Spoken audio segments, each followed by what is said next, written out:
Yay! Last time we left off on the Yay! wonderful world of Last time we Shadowbrooke, left off on... I had the audio open in one of my tabs. So that's going to be a Yay! weird thing to hear for one of my viewers. Anyway, Exactly It's what? fine. only one. It's me. So anyway, last time on the wonderful world of Shadowbrooke, you guys all had the start of your side plots, which varied in terms of amount of horrible things going wrong. And Oh my god. now, yeah, Molly did fine. Lucia maybe didn't have a great day, but anyway, It's okay. now you guys have been assigned a contract to head out to the caravan station heading into Shadowbrooke and serve as the security guard for some merchant's caravan that is coming into town. Right now, you are on your way back to that caravan stop on the back of your friend Pippin Walsh's cart. So you're And like on his back, damn. no, no, he's not that buff, unfortunately. He is not just a depressed himbo. Damn. Anyway, you guys are heading back now. What fucking song did I use for this? Give me a minute. I'm smart. You are smart. You cut out a little. Where are we heading? Smart. You were headed to the caravan stop that you first arrived in when you were headed to Shadowbrooke. Yeah, because there's another yeah. caravan that needs escorting. We're doing an escort mission. You are Yeah. doing an escort mission. Hell yeah. Also, if you're playing music, I don't hear it. Unless Yeah, not. I've just picked one track. Sorry about that. Okay. There we go. Yeah. Okay, there we are. So anyway, you guys are taking a pretty peaceful, just stroll through the wilds around Shadowbrooke, and it is a pretty nice place. A lot of greenery, a lot of light coming through the trees. I mean, Pippin's still just very depressive, but otherwise everything's it's a fairly nice atmosphere. It's always depressing. Yeah. But would you guys like to make me some perception checks? Sure thing, boss. Heck yeah.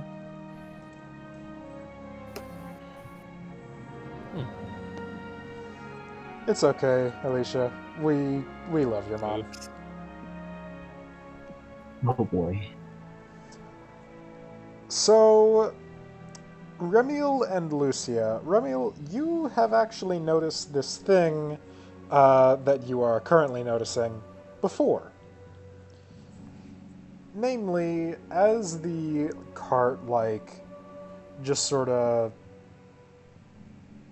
grinds along on the trail, you look over the side and you see that there are mounds of dirt at relatively regular intervals along the edge of the dirt trail leading into Shadowbrooke. They look recently disturbed. They look about wide enough to, get you inside of it, were it a hole. Hmm. And they look kind of, how you say, mysterious.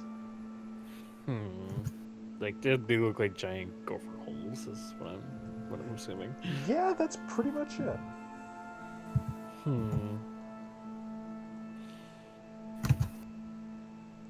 He is just keeping an eye out ahead to see if there's anything.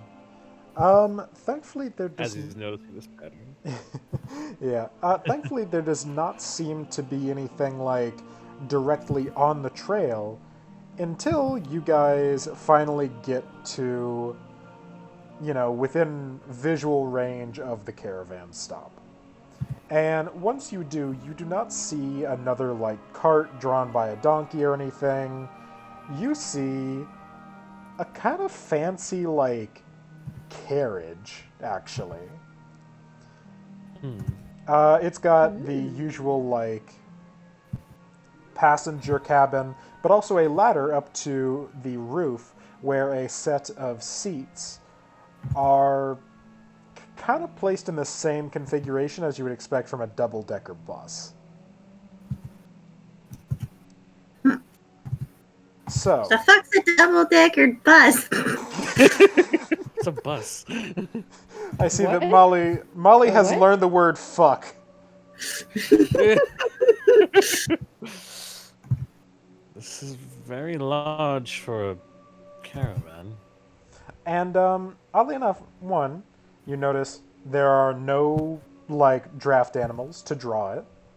And as you get closer and Pippin like brings his wagon to a stop to, get ready for the groups of normal travelers that'll be coming through later today, you notice that there's actually like just a piece of paper that has been like taped. Yeah, he stopped stroking. There is a piece of paper that has been like taped to the door into the passenger carriage, and it's just like fluttering there in the wind. Intriguing. So are any of you gonna go investigate that one? Yeah, Molly's gonna skip on over. Yeah. You guys go check the piece of paper out. It says, "If you are reading this, you are most likely the guards I have sent ahead for. Please do not disturb me while I am in the cabin. Once you all take your spots on top, the caravan will begin to move of its own accord. And that will be that." It does not speak in that voice, of course. Damn. It is Dang written in a it. font that makes you think of that voice. I literally thought the piece of paper was just talking to us. Yeah, I thought it was talking to us. Fantastic. Like some Harry Potter bullshit. Do we even? I'm trying to remember who exactly the person is that we're escorting. I don't remember. The contract, as you were given it, was actually put out by someone called Laravis the Enchanter. Laravis. Larivas. Laravelous. Larva. Larva. Mm. Us and our buddy Larva.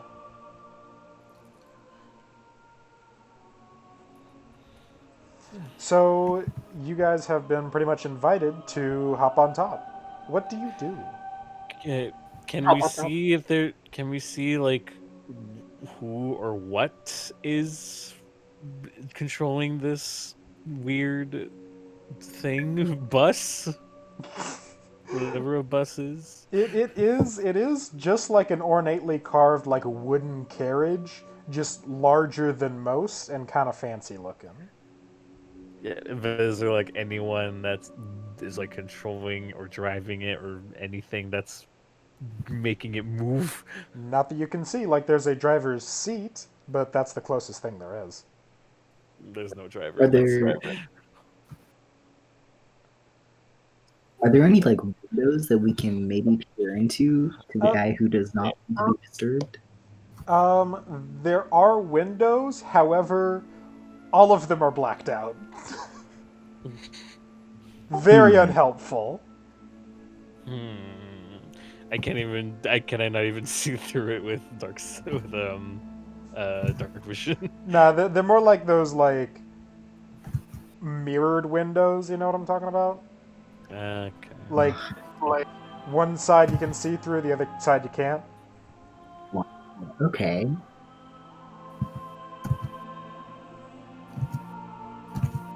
Molly's trying to find a way up. There is in fact a ladder Climbs along up. one side of the carriage. Do the rest of you follow?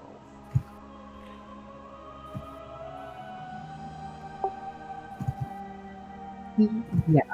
Let's do it. Yeah. All Molly's right. just on top, like, come on, it's gonna be fun. So you guys Nice.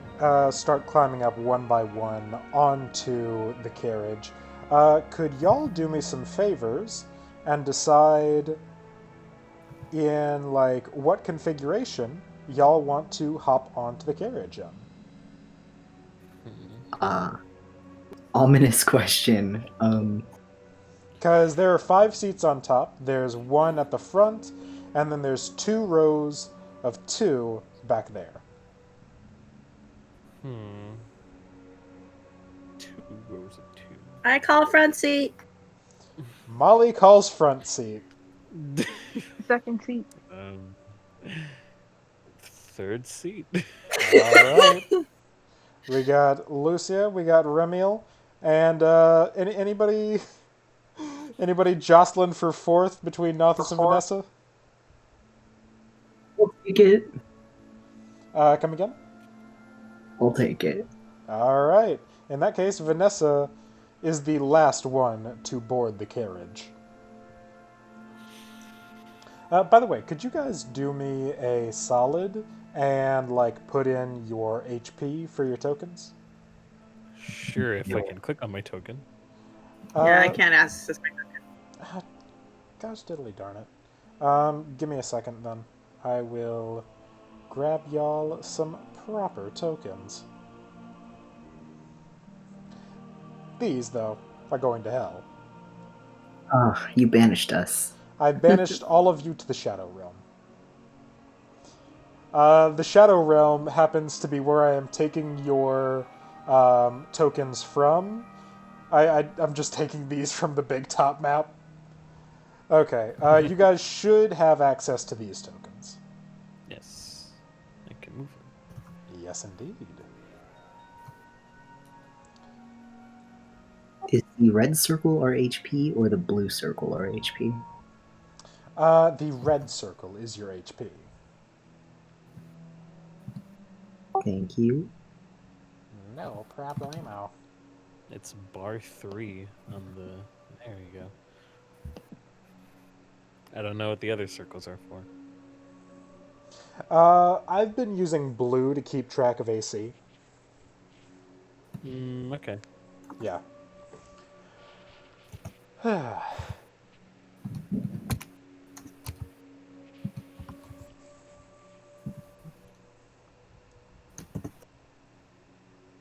So, while you guys do that, once you all settle into your various seats atop the carriage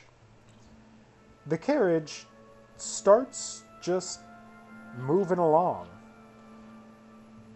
You just hear a little creak of wood as Vanessa takes her seat, and just like the piece of paper said, it does indeed start moving of its own accord. Magic. Can I do Arcana check on this? Yes, you may. In fact, Lucia may do her detect magic thing if she is so inclined, and Oh, I also have detect magic. yeah, you guys may use that at your leisure. Don't think I have detect magic. I do have divine sense, but I don't think. I certainly hope that's not going to trigger right now. No, it's. I am certain it won't. I hope it won't. So, those of you who do use detect magic, Vanessa, are you going to be using that?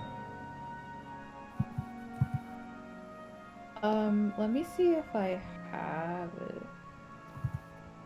I'm like, I want to say 90% sure.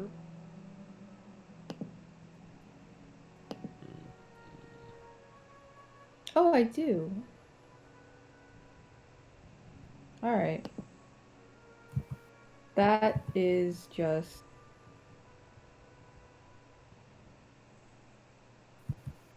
All right, fine. Hell yeah. You guys see that the carriage below you is seemingly not drawn by any sort of like evocation magic or conjuring to, make a spectral horse or something, but it is actually moving on its own by using transmutation magic. Like you're getting some strong transmutation vibes off of it. This is legitimately just a car, isn't it? It's just a fucking car. Though you also do notice that like over the side, like around the doors, there is some actual like powerful conjuration magic. There's something fucky going on here. Hmm.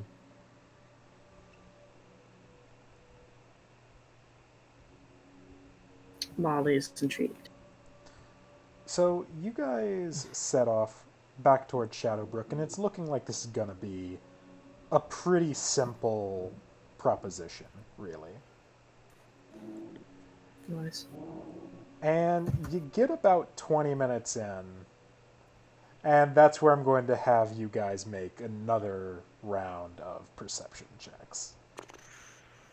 Okay.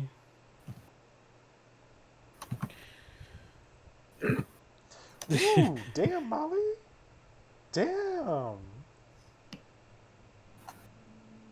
You guys are doing pretty good. It would certainly be nice if whoever we're escorting talked to us, so that we know what exactly we should be looking for. Maybe he's sleeping. Yeah, maybe he's just taking a nap.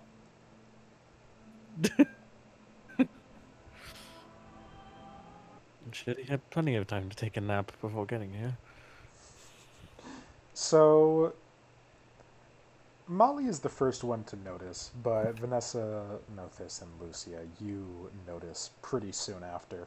Molly, you're kind of attuned with the ground and just nature in general, which I think is probably why you notice that some of those like piles of dirt along the sides of the path are starting to they're starting to rustle and like kick up dust behind you.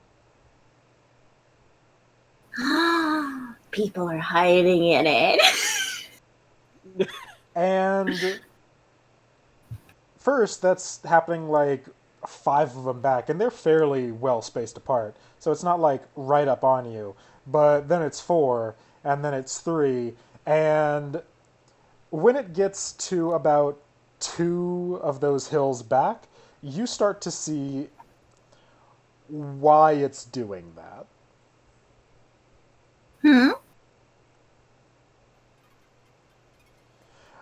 Out of the Oh. ground along the side of the path, a massive worm with strange spines of bone along all of its sides just comes hurtling out of the ground and arcs over until it hits the next mound and burrows back under. That may be a problem. You have found a set of what are essentially worm tracks in this thing's hunting grounds, and it is currently coming after your carriage. That explains those patches of dirt. Why didn't you mention it? I didn't want to make any presumptions. Always be presumptuous. Uh, So you guys are being chased by a big worm. And I think Big now... worm. I- Oh, it's a big one. And I think now would be a great time to roll initiative. Yay.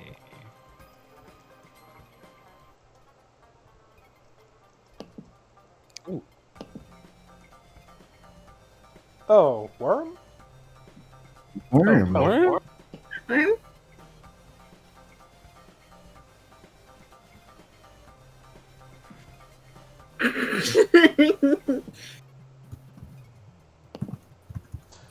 Don't forget that you guys can I'll be right back. add... I'm forgetting. Oh, nice. You can add your initiatives on there.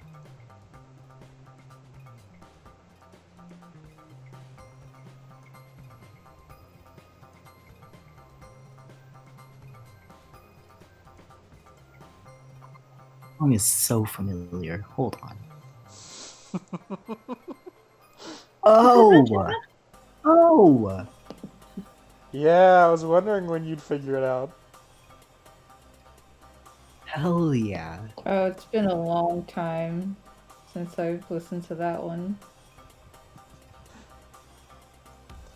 So, Lucia, it seems like your turn is up first.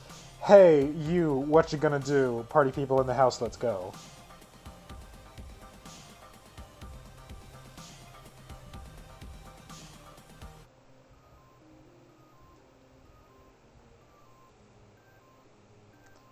Pass that thing. You know what? Hold on, wait.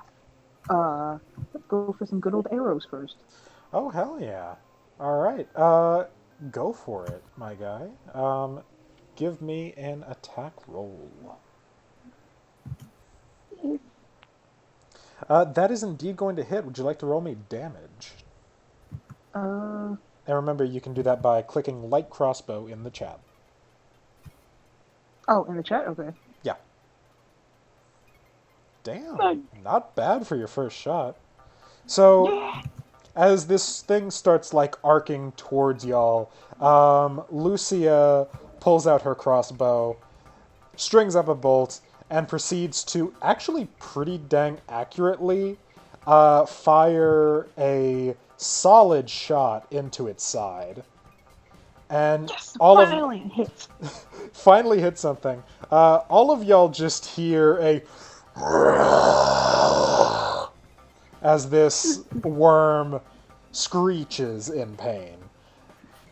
Remiel, hey, you what you gonna do? Nothing is on deck.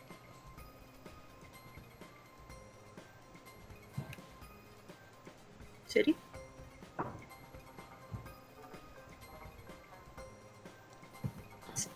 City? Ramiel?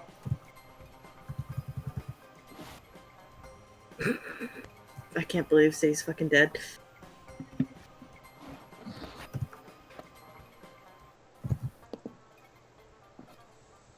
Oh, his pizza probably too. Oh, right. You see, I Pizza have no pizza object permanence.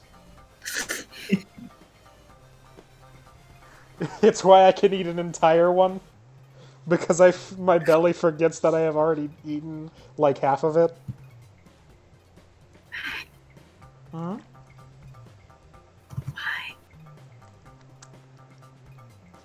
Why? What? Why can I eat like a bunch of pizza? Yeah. Because That's pizza's the fucking dream. good. Ref, you can't. No. God, what sort of weak shit am I dating? I've been like losing a lot of my appetite recently. Live and leave. It's okay, honey. If you can't eat a whole pizza, are you really living? Apparently fucking not. Hey, Actually, I don't- audience, can we get some F's in the chat for pizza? I'm gonna fight all of you. If you can't eat a whole pineapple pizza. Press F to pay Okay. pizza respects. I'm gonna cry. No one outside. Press Wishy press pea. F to give us a pizza your mind. Oh my god. If you don't give me a PS pizza, you can Nintendo 60 forget about ever.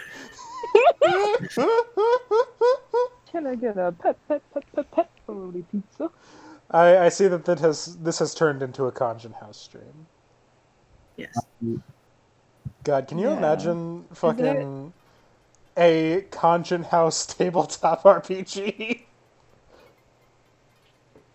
I could. That would be awful.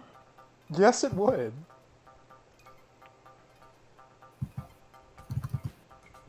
How do I make something edgier than my normal edge? I don't understand. Also, To a 15-year-old for review. that is a very good point. Thank Also, you. I would like to note that note this. Your little, I'm going to say buddy. Oh no. Yeah, you still have him. Oh. I'm sorry, bro. You're stuck with him. God. I've been thinking of like names for it. Nothing sticks yet, but I mean, I'm sure. it took you months to name not this, and it was only after I pretty much got you to name him. Listen. Rope stares at ankle biter. Yeah.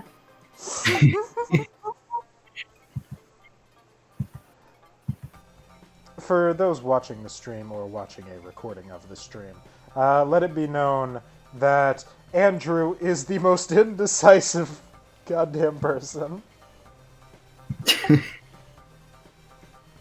And we love him so much.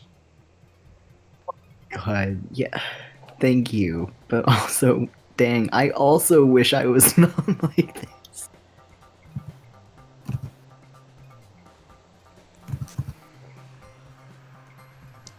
Man, I really hope that deep burp that I just did was not audible on call. It No. was not. Audible.com. Audible.com. Anyway, it's your turn, pizza boy. Shut up! Anyway. That was such a visceral reaction. Shut up. Okay, alright. Calm down there, Conjun. Jeez. Gonna get a large pep. Pepperoni. Alright. Okay, I don't really have any, like, projectile. I do have a couple spells I can use. Let me see. I mean, you could always pray at it if you really wanted. Prayed to just fucking tell it to go away. I mean, You also have the option of, if you really want to, you can hold your action and wait for it to get close enough for a melee attack, though if it gets close enough for a melee attack, there's something of a problem. well, I mean, I'm tanky, so it's fine.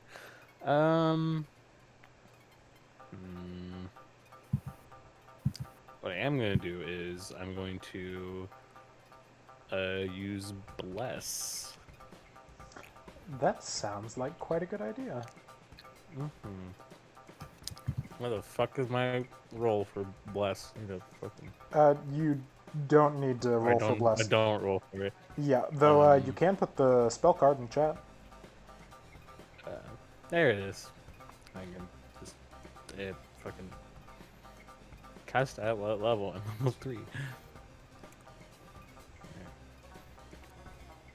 Yeah, it's up to 3 creatures. That's so what Bless does. That's Whoa. what Bless does. I am going to use Bless on Vanessa and Nothis and Lucia. Sorry, Molly. okay. And I guess just like a free action if he decides to take out a shield and spear. Yeah, that'd be a reasonable free action. Okay, Nothis. Oh, come again? No, never mind. Go ahead.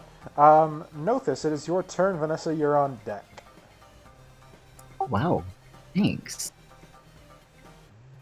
Okay, we are going to Eldritch Blast this dude, but I'm blessed, so it's... You can add a d4 after the roll. Sounds like a plan. Yeah. You can also, store it up if you want to use it for something stronger. But go ahead. I don't Oh, I can.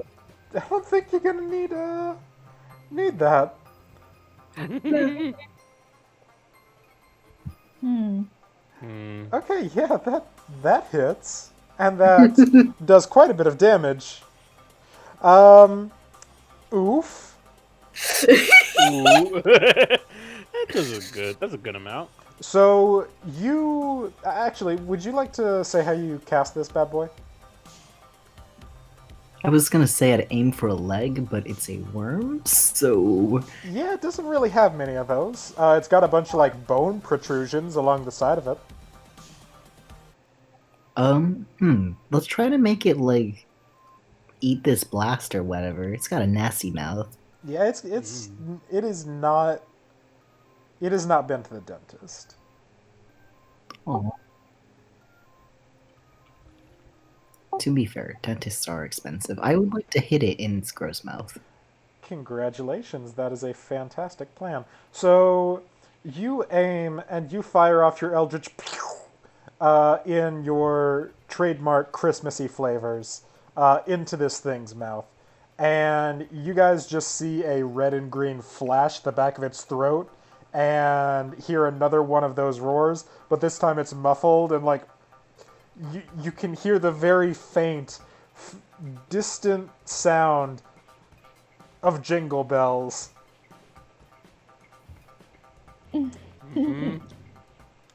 Vanessa, it is your turn. Also, note this: Very. your horrible little boy is still just like he's between your legs, just going. Is there a fight going on? Nothus pushes him underneath the seat. Okay. Vanessa. I'm gonna shoot my short bow. All right, shoot a shot. Shooting my shot. That is Choo. just enough to hit, actually. Would you like to roll me damage? Yes. Damn, you guys are Ooh. getting some good damage in. Okay, you take aim, and you just, like...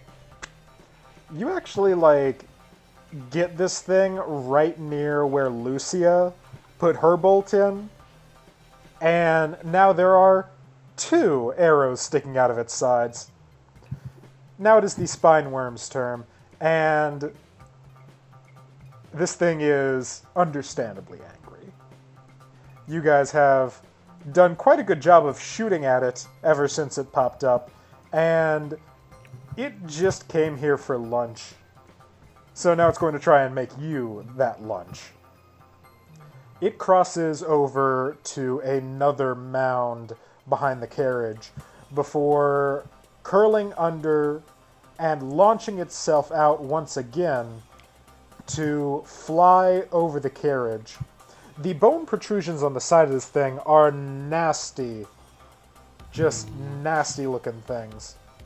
And everyone in the path of it, looks like Remiel, Lucia, and Nothus, are going to have attacks resolved against them. Gonna what? You guys are being attacked. Uh-oh. It has a fancy thing that lets it charge and hit multiple people. Fun. So, for Remiel first, and then Lucia, and Nothus. Do I get plus AC for having my shield equipped? Yes, you do. How much? You get +2 for having a shield out. Okay. Well, doesn't really help much here. I believe that hits all 3 of y'all. Yeah, that's a Yep. hit. Fucking rip. This thing, as you might have expected from a giant worm with wicked blades along it, it hurts. It hurts. Remiel especially hurts. Oh, Lucia, and Nothus. Oof. Ugh. Oh no. I always take the fucking artist hits. Here, take yours. So Lucy is down to 10. Nothus is down to 8. Remiel is also down to 10. That was a pretty nasty. God. Ah. Can you hear me again? Yeah. Okay, sick. Sorry about that. My headphones fell out. Oh no. So you guys got hit, and it is now Molly's turn. Lucia, you are on deck. I'm gonna try a thing. Yes. And it's gonna be stupid. I I already apologize. love this idea. So Molly's going to follow it. Can I quickly make an assessment of, like, a nature check to... How intelligent is this thing? You absolutely may. Cool.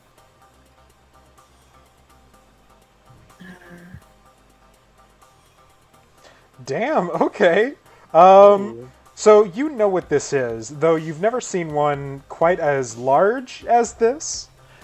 This is a spine worm. They're usually considered like just kind of weird pests in some regions, especially like desert regions or areas with particularly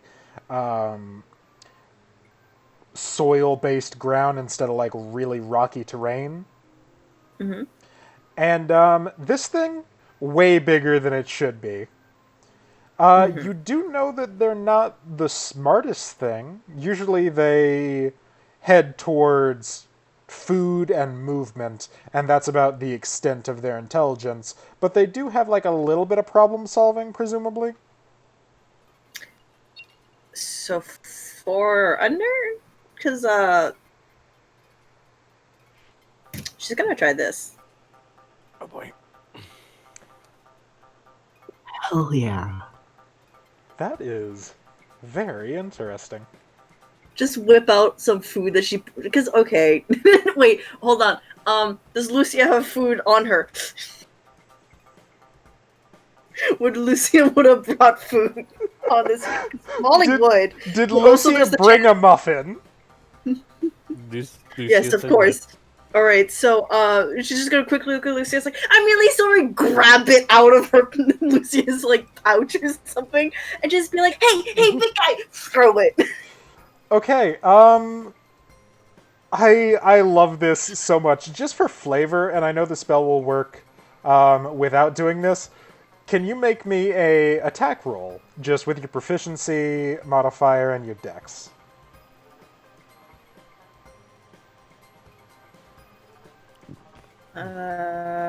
Wait, what do you want me to do? Sorry. Can you make me an attack roll with your proficiency mod and your dex, like you're using a ranged weapon?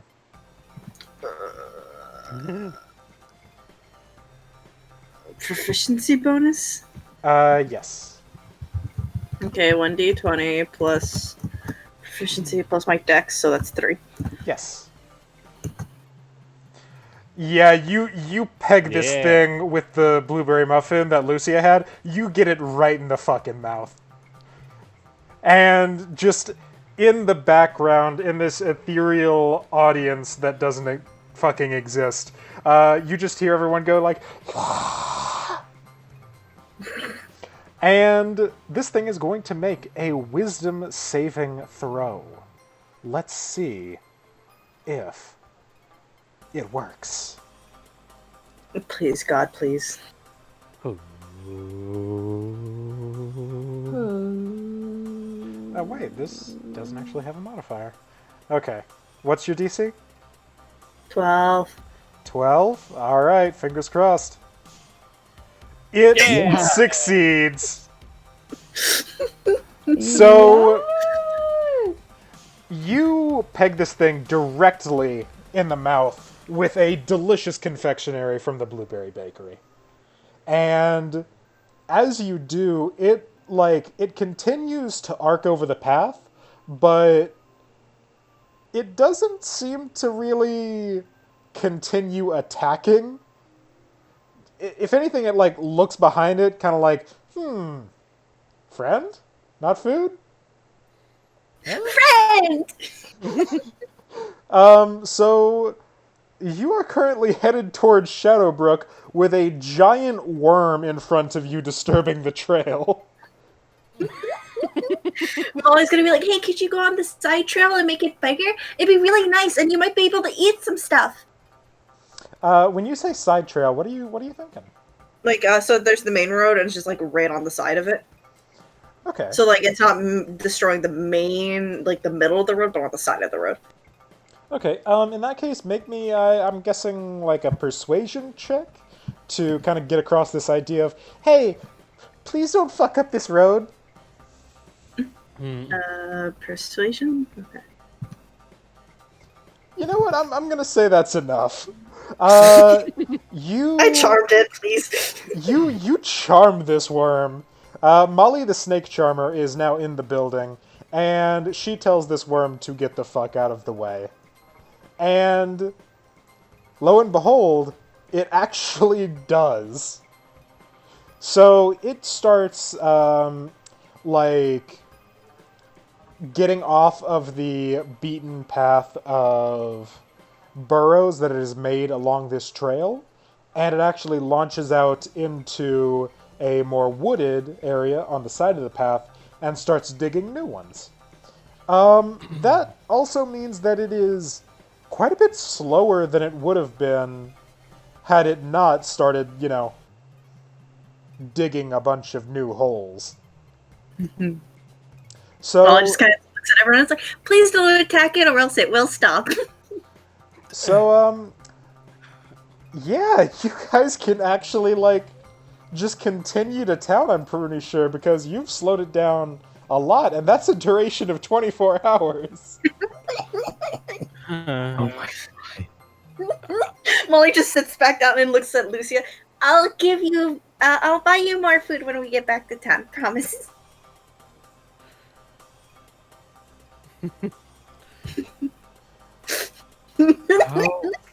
How did you? Impressive work, Molly.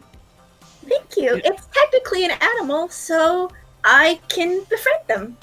If they're perceptive enough to it. Some animals are way smarter and would actually have to have some sort of politics in it, probably. Which I have a spell for that. I just figured this one would be a little bit more useful for things that directly attack us without thinking. But that's our friend for a day. So that's cool. Yes. It's cool. So, you guys continue on unmolested by giant worms. Don't say it. Until you finally reach the front gates of the town of Shadowbrooke. Congratulations, you have solved my worm puzzle. Did we solve it or did I just fucking hijack it? That's the question. You did hijack it, but that was creative and I love it. I knew that spell would come to use at some point. That was fucking fantastic. Thank you for that. So once you finally arrive at the front gates, the cart does not head through them as you might have expected. Instead, it pulls off to one side, pretty much, and stops. And you guys seem to just be able to get off if you are so inclined.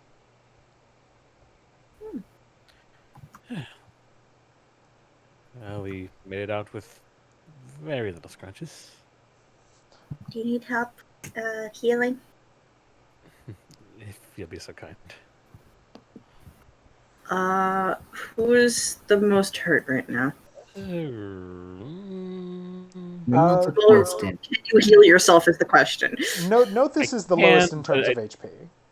I I can heal myself, even though it would kind of.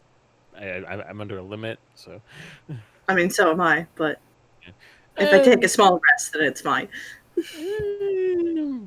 What's the maximum that it can lay on hands? For paladin level ×5, so that's 15.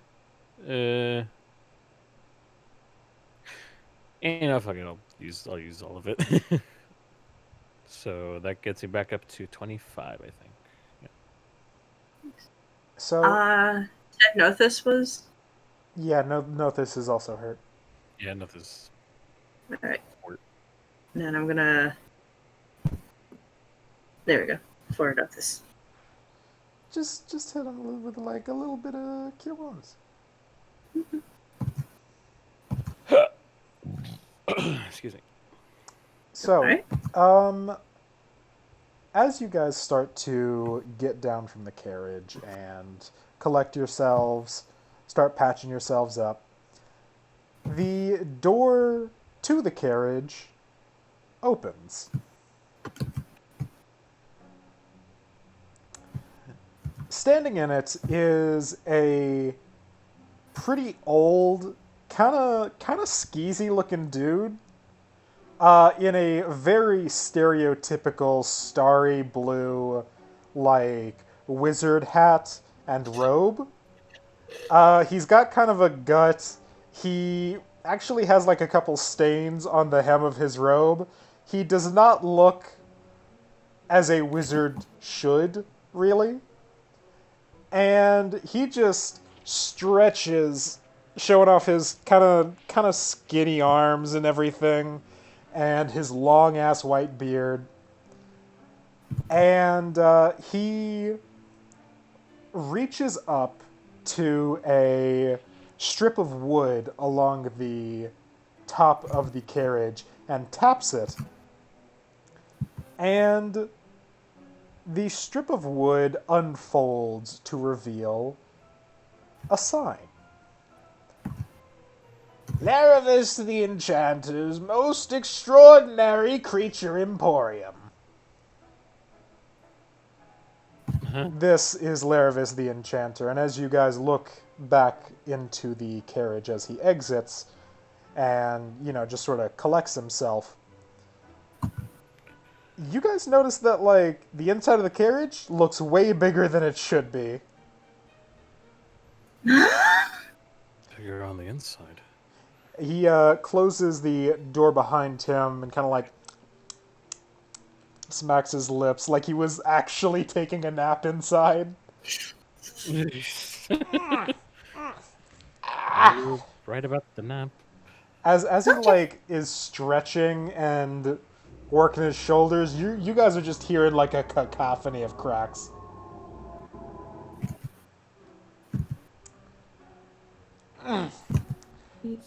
Hello. I assume that you are the adventurers I hired to escort me? Mm-hmm.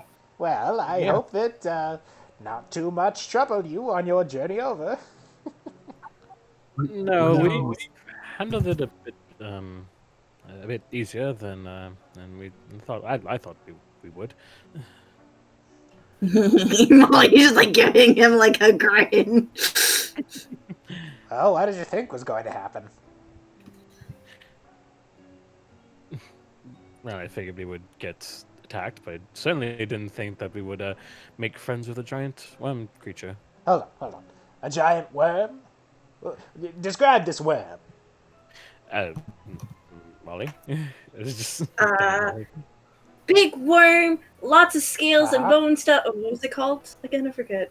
There were like bone spurs jutting out along this thing's sides.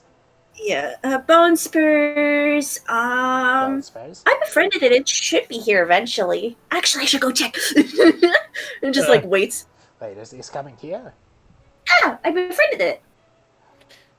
She gave it a snack, and And it's became done. friends. He starts rooting around in his robe and like pulls out a roll of parchment and like unfurls it. Starts going. Huh. tell me, might that have been a spine worm? Yeah, but like bigger. A giant spine worm. Yes. Oh. And he folds the roll of parchment back shut and stuffs it back into his robe. That is exactly what I came here for. Well, one of the things. I'm sorry, I have not introduced myself. I am Laravis, the Enchanter. And I have come to your fair city to trade in magical beasts and artifacts. Nice to meet you. What sort of magical beasts do you have or are looking for? Oh, there's quite the list, quite the list. And he pulls the roll of parchment back out and like opens it once more. There's the Shield Guardian. What's that? Gorillon. Quite a bit, huh? Frog Hemoth. Yes. Frog Hemoth? Well, there is one that I think you may be able to help me with. How have you ever heard, any of you, of the Delgith? Delgith. No. Delgeth. Can I make a nature roll? Yes, you may. Anyone who would like to may make a nature roll. Sure. Damn, Okay. Remiel. I know things. Remiel does know things. Nothis also knows things. Oh yeah. Vanessa knows less Oh things. damn. Molly super knows things. Molly's brain is so fucking big. Lucia, would you like to test yourself?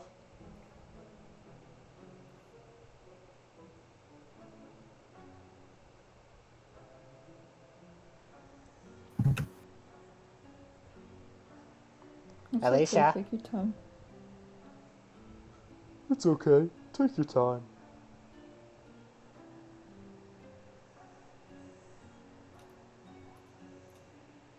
Ah, there you are.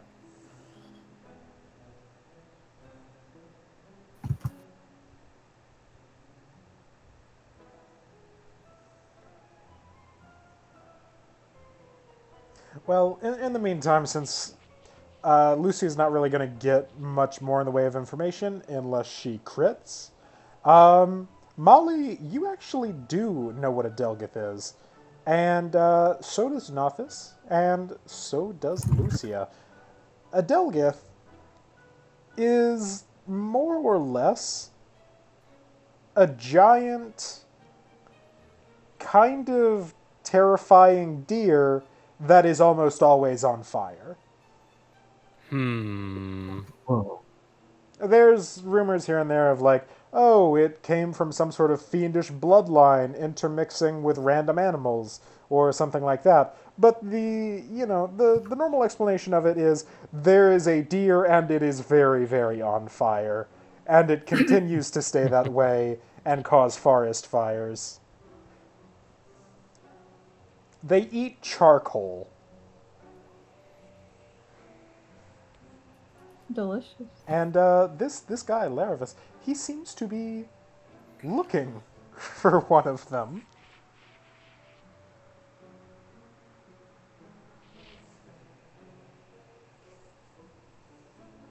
What do you do? Why are you looking for it? Well, that should be obvious. I mean, look at it. It has so many interesting magical properties. I mean, what sort of reagents can be derived from a creature that is very on fire? Well, I've heard even the milk of a Delgith doe can act almost like alchemist's fire. That sounds concerning. Well, I suppose a little bit, but there are quite a few concerning things in this world. That is true. That is very true. Plus, these sorts of natural curiosities are, well, they're quite popular in other cities.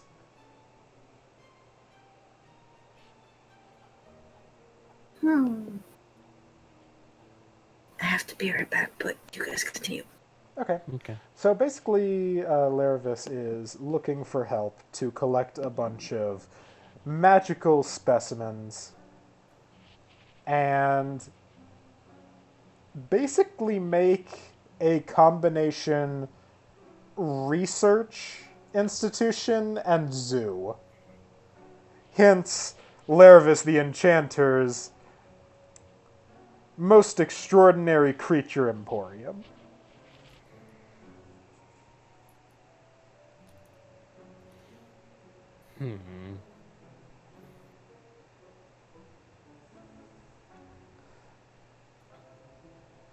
See, City, that image that you put in the other chat, Yeah. that's not entirely wrong. That was the first thing that came to mind when I when I thought of it. Like, It's a deer that's constantly on fire. yeah.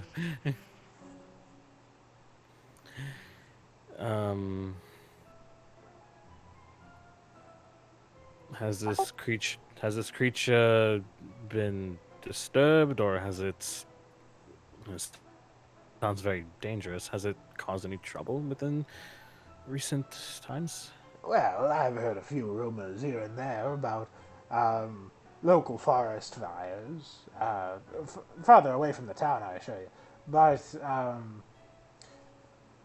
well, I don't suppose it'd probably be disturbed, aside from the fact that you guys, if you were to accept my offer, would be going to disturb it in the first place.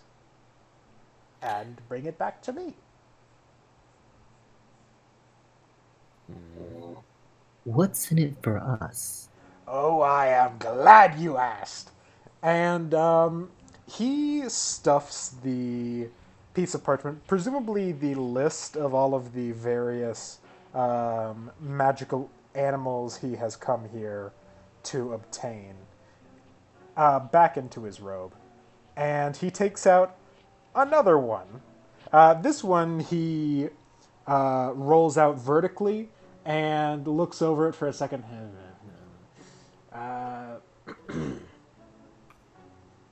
Darlemu Rakta!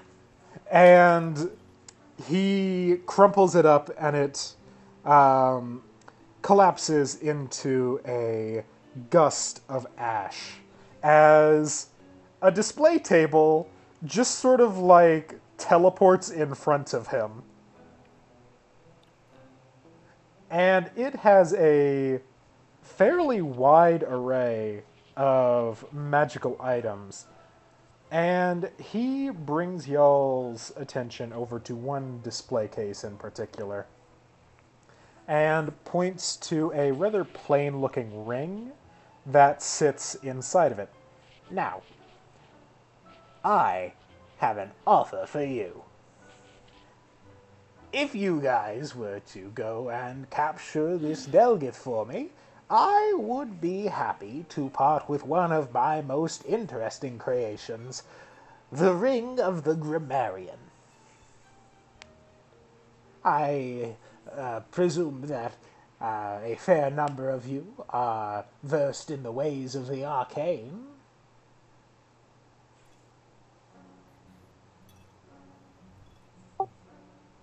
You assume correctly. Well, So Lucia just raises her hand, kind of just like me. well, this little marvel right here, it allows you to,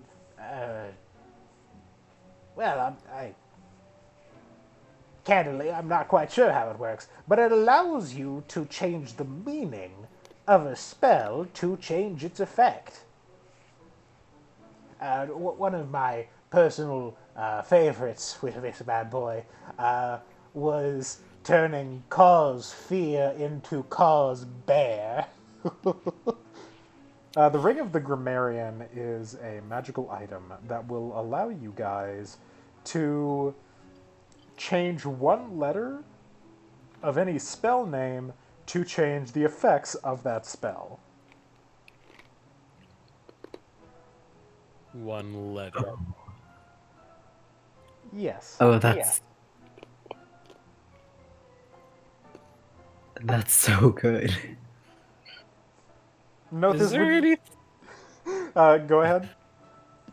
Sorry, I was gonna say, is there anything you can roll to like determine whether this guy is like bullshitting or not? Because Mail's getting some shady vibes from this guy. Sure. You can try to roll me insight. Okay. That is a pretty good insight roll.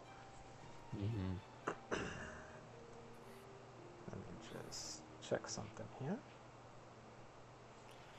So you look at this guy, and I'm not gonna lie to you, he looks pretty sleazy. Honestly, you're not quite sure that he is a wizard. Like he smacks of being the sort of person who puts on the full costume of a stereotypical wizard, just like for the act and to give himself credibility, while not actually being a wizard. You're not sure of it, but God, those are the vibes, though. Yeah. You are pretty sure that he's speaking the truth in terms of like the reward for this little quest, though.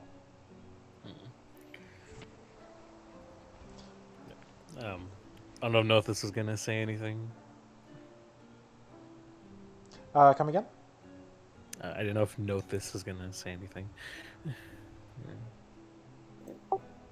Can we test that bad boy out?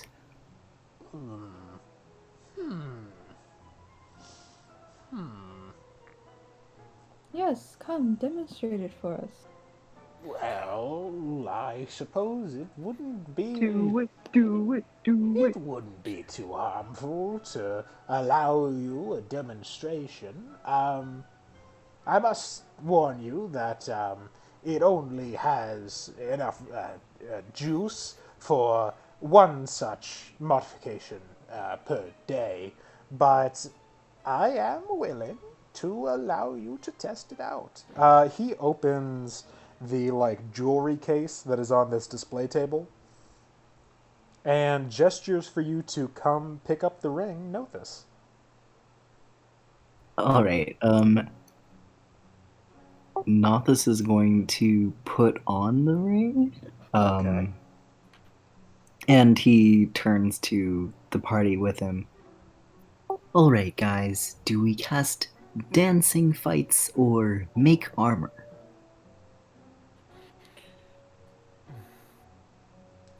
Whatever one you think will. Whatever comes to mind first, I suppose.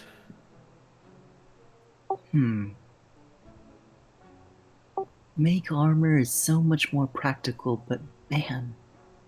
And Nothis casts dancing fights as a cantrip on just whoever. Okay. Just whoever. I'm gonna make you. Let's see. 1d4. Okay. You cast it on Lucia. Oh no! God. What does dancing fights do? You're about to find out. So, Lucia, technically, this requires a saving throw, but Lucia, I'm going to give you the option of waiving that just to see what it does this time. Do a saving throw just in case. Okay, in that case, make me a wisdom saving throw.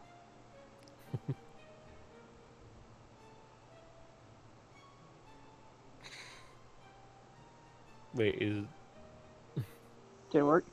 That does indeed work.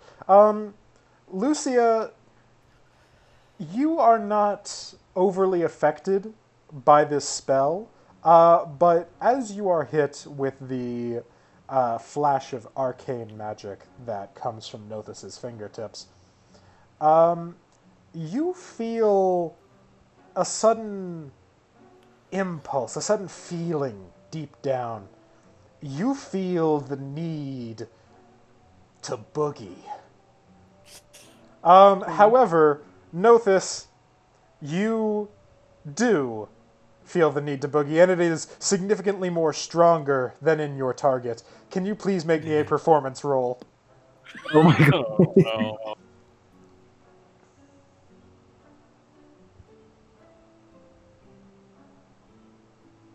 Okay, with a 17, you managed to not have 2 left feet, so you better be real glad you didn't have a disadvantage. Oh, dip. Okay. Pussy. Dance on your fucking feet. So you do indeed dance on your feet, and I have to ask you right now, right this second, how does Nothus break it down? This man is inventing disco as we speak. Oh my Oh god. my god. So you are hearing this music in the back of your head that nobody else hears, and you feel the spirit of disco possess you. You go full, like, late 70s, full, like, afro dude with a disco ball above him. Like, that is the level of disco that you're on. And once you finish, there's just this little. There's this little, like, feeling of the universe doing a drum roll, kind of. And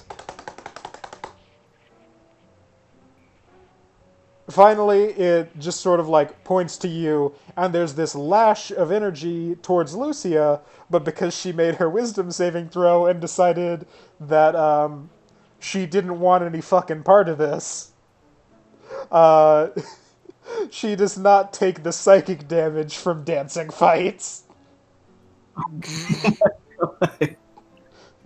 So you have the ability with the Ring of the Grammarian, of course, to have a forced dance off with an enemy, and if you win and they lose, they take psychic damage.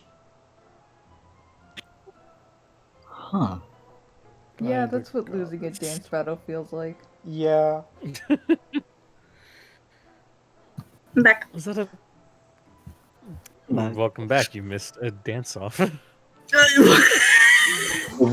Nothus cast dancing fights with the Ring of the Grammarian. Also, why was the beautiful the ritual beast talked about? Because my child. Ritual Beast? the picture I put. Oh, yeah. Because that's what came to mind when Matt was talking about the flaming Delga. deer. Oh, Yeah. Yeah. have my hopes up there. No, that's not happening yet. Yeah. Yeah. So yeah, so Remiel just I just assume he's like standing next to hold on. To a Laravis as he's watching this, and he's just like, "What is this?" Well, I believe your friend just cast dancing fights. I see. And it looks like he's doing pretty well. And you say this is the only reward that you are willing to offer us for hunting this beast? Oh, certainly. I That could not you- part with a single other piece of my stock. And I'm going to, like, straight up invite you to make an insight check there, or otherwise try to haggle, because, like, already I wasn't gonna. already you got the sense of this guy is a sleazy businessman. Yeah. Rather than an Maybe insight, Vanessa I also make an insight. so The rest of you can if you would like. yeah. So how about instead of using an insight, I was actually gonna see if I can use persuasion because Remia was basically going to talk to him and just be That like, is poisonous "Well," gas. Lucian, yeah, no! Unintentional. Lucia, Lucia, don't fart in the guy's face, please.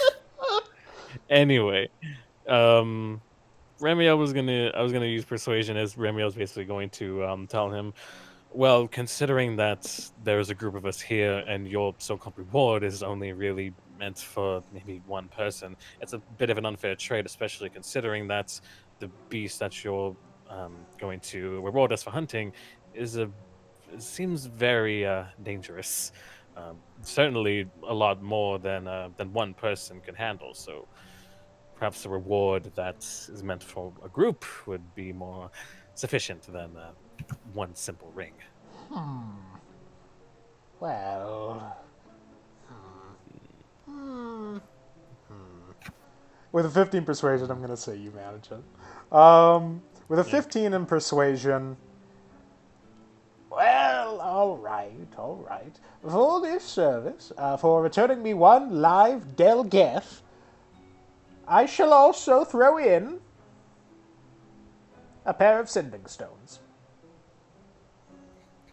And he heads to another area on his little display counter, and he pops open a box to show off a set of sending stones, which are these little they're essentially stone walkie-talkies that can cast sending to the other stone in the set once per day. They're like walkie-talkies, essentially. Yeah, Very limited walkie-talkies. Rocky-talkies. Very limited. Rocky talkies. There you go. Yeah.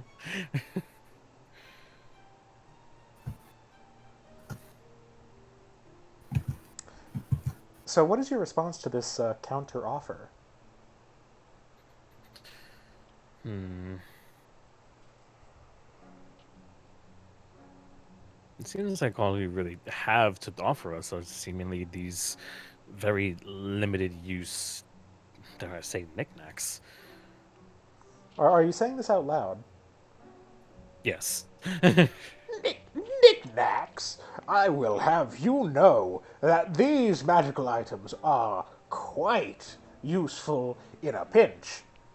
I mean, the sending stone can be used across any range as long as you're on the same plane. I mean, there is no better emergency tool to call for backup in a bad situation than a sending stone. And the Ring of the Grammarian, oh, it opens up so many doors. And looking around, all of you, you do seem quite fit for the arcane masteries, so I'm not sure why you wouldn't be able to use that. Well, I can't speak for my companions for their use of for the arcane magics. I'm sure it'd be very useful for them.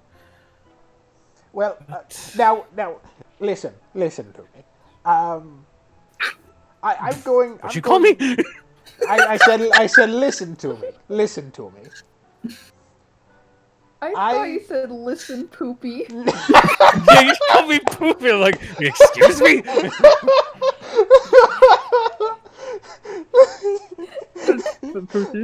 Listen, listen, Poopy. Oh my gosh. I heard listen, Pookie. Poopy. Remy and Larathan, also known as Poopy. We are 5. We are 5 years old. Listen to me. Now, allow me to make some assumptions about you. Now, if I am correct, I'd rather not hear it. Well, you look like the type to be a paladin. Would I be correct, sir? Perhaps. Oh, a paladin. Well, I must say, wouldn't you like to be able to cast Divine Spite? Excuse me? Think about it. And he just like gets up a little uncomfortably close and like waggles his like eyebrows at you. This is just me, like city talking. I'm thinking, what could that possibly even? Why not Divine Fence?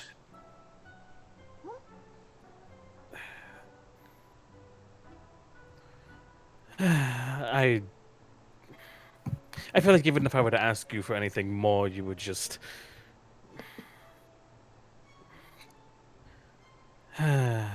Sod it.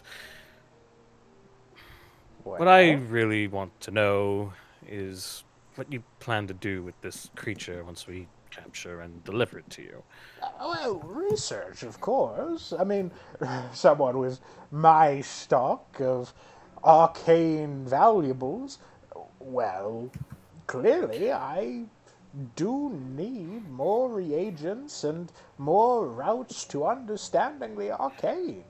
And with that, I will be able to achieve greater knowledge than ever before and offer you even better assets in the future. And of course, well, there was the idea about,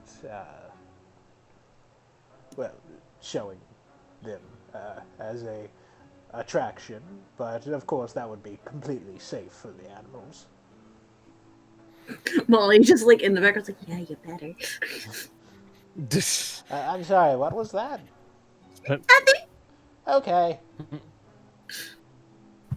I'm gonna cast insight again at this guy for just because Okay.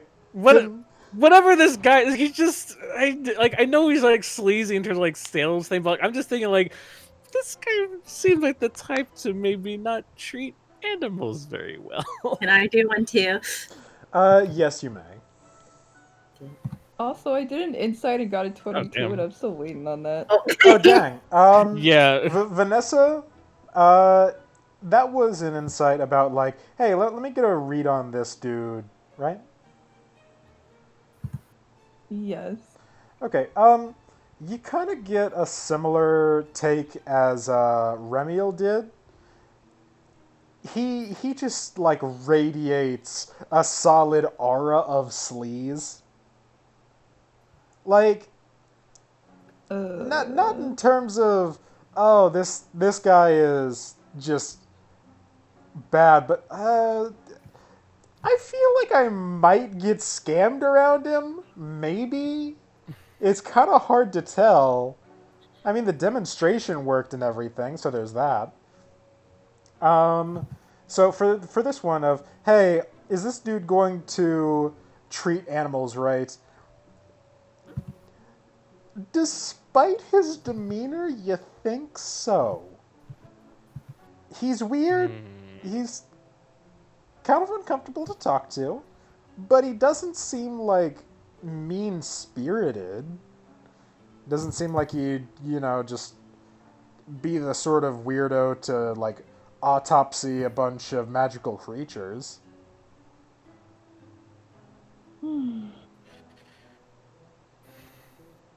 Just kind of sleazy. Sleazy. He's just Sleazy. keeping it sleazy.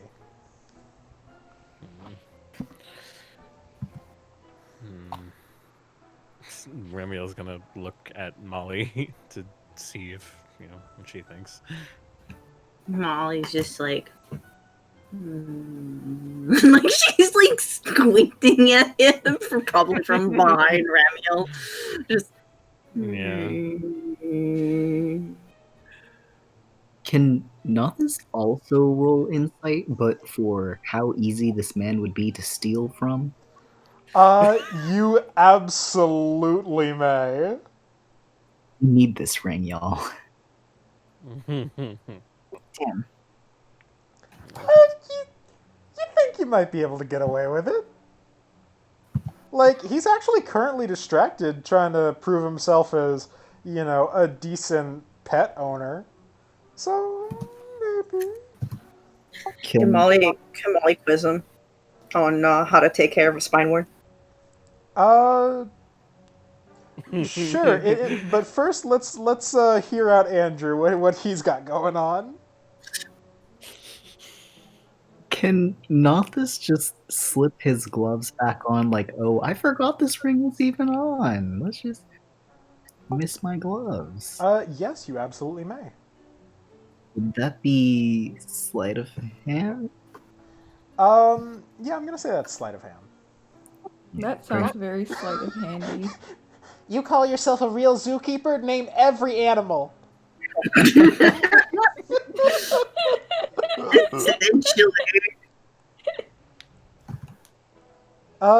managed Bird, to lizard, cat, dog.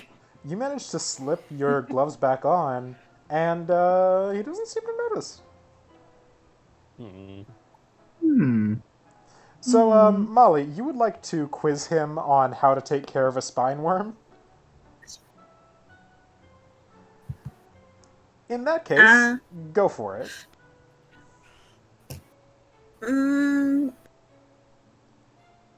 What is a spine worm's everyday meal? What's its main source of not protein, energy? A spine worm? Well, generally they filter feed on dirt-based microbes in environments like this. I know that in deserts they depend more on meat, and they probably supplement it with that here too. Really, they have quite robust digestive systems in the ones I've seen before. They might be able to feed on plant matter around here, now that I think about it. That would explain why I was in the forest. Speaking of which, where is it? I thought you were gonna go check on it. It's supposed to be here. Molly, you hear like a kind of distant rumble of crumbling earth, like approaching the town. It's still a while out though. Okay. That won't be a problem later. Your pet for a day, a giant horrible worm. Yeah. I love What about it? Molly so much. Anyway, do you have more quiz questions for your buddy here? Kind of just ask them about like how like health related stuff. How easy do they get sick? What to do if like let's say a common like sickness for those kinds of animals? How to treat it? Like fucking growth cycles. Like how a partner. While his answers to the parts about like diseases and stuff are kind of like, call a cleric to deal with it. Because that's actually a pretty reasonable response in this world, because a lot of diseases are generally gotten within range of a able cleric that could cure it. Magic is used for that a lot. The rest of the questions, though, are actually answered pretty reliably. Also, while Molly is questioning him on animal stuff, is it possible to kind of peer to like his little like, for lack of a better term, his little like sales booth to see like what other like weird stuff he has, or like if there's anything like interesting that catches Remiel's eye? You absolutely may. I'm gonna say you start walking along the display booth. While Molly is distracting him and all that. You see a couple things. You see a particularly fancy, like, oil lantern. You see a wide variety of jewelry that, like, you don't have detect magic, but this stuff just radiates magic-y. Actually, I do. have detect magic on Paladin's thing. It's just I guess I would need to have prepared it beforehand, which I don't know if I should ask you if I can just use it anyway.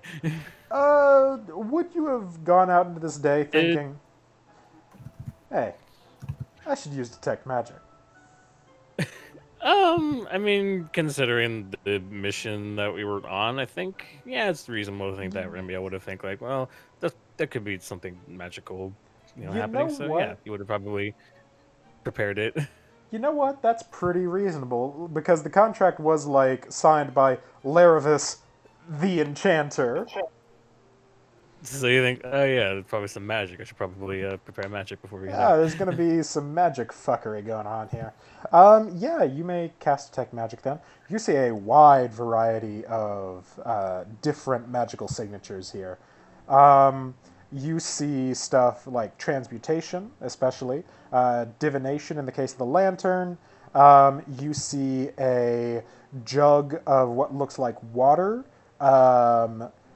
That is heavily saturated with conjuration. There are a couple wands there that have a pretty wide variety of effects. One of which is just like shifting through various schools of magic. Another is evocation, stuff like that. He's got That's quite a good range.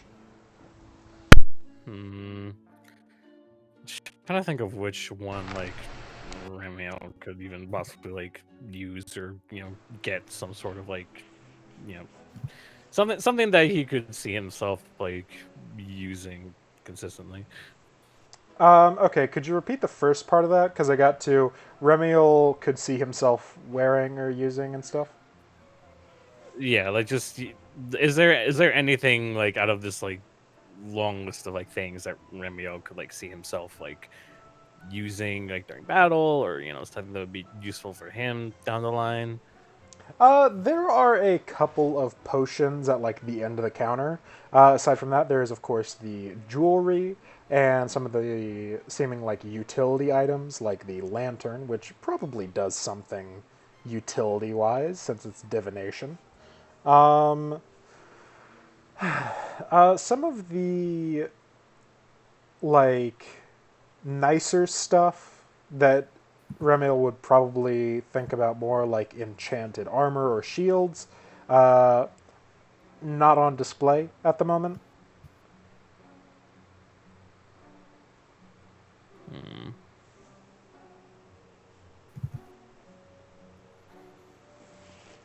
And he probably won't really point anything out in particular that he wants, and he'll just ignore it for the moment. Not really anything that catches his eye. Yeah. So, in that case, Molly's quiz is coming to an end, and Laravis has, against all expectations, actually been answering pretty well. Molly's just kind of like puts a like thinking pose on, just like Well, I trust you. Well, thank you for your trust. Um, so, Mr. Any points to Remiel, like asking for a name. Larathan. Or actually, no. Testament. Testament. Do you see anything you like? I've noticed you looking around quite a bit. Nothing of interest really catches my eye. Well, I will say one thing, and that is, while you will be getting the Ring of the Grammarian and the generous offer of the Sending Stones for helping me with my collection of a living Delgith, there is one other matter that you might be interested in. And he reaches up and he taps the sign that has been saying Laravis the Enchanter's most extraordinary creature emporium. And another level of it like slides down with a little click in the wood. and another like little subtitle is added, and magic item shop. Magic item shop.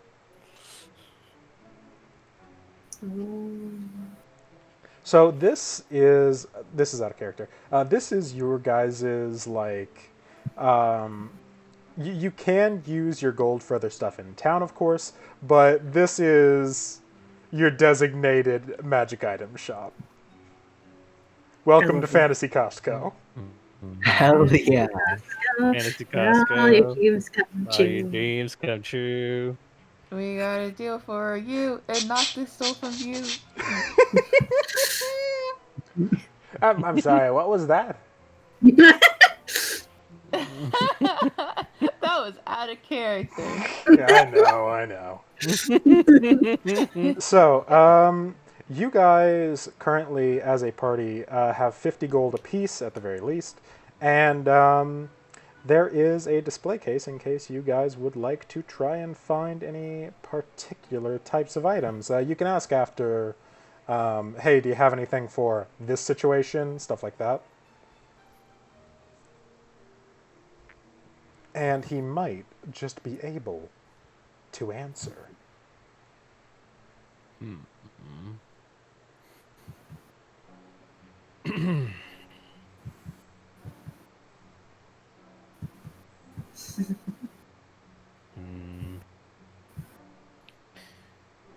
I guess if he has like any sort of like healing potion, I will assume he just has healing potions because Remiel does get hit a lot, and he probably can't rely on lay on hands very often. So he'll probably need some potions for himself.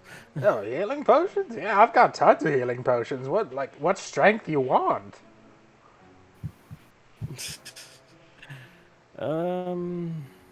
Cure Potion moderate. seller wound? could be your finest potion. Potion Finest seller. potions.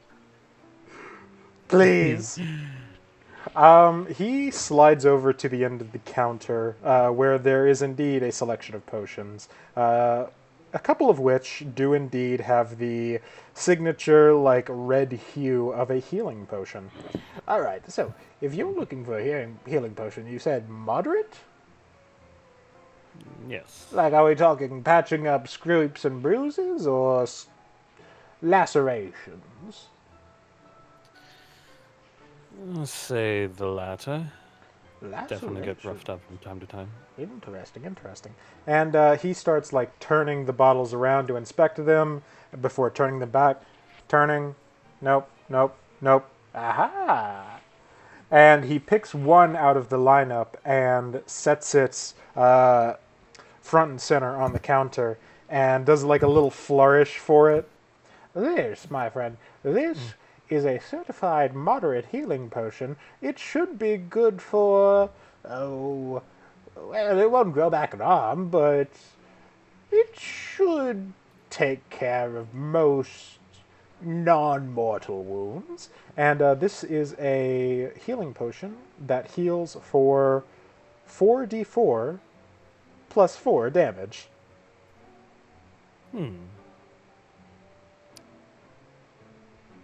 Now, here's the question. What can you offer me for this? I have a couple gold pieces that could be yours for, say, 3 bottles. That's quite a tough bargain there, my friend. How about this? 30 gold per bottle, and that is quite the deal. 30 gold.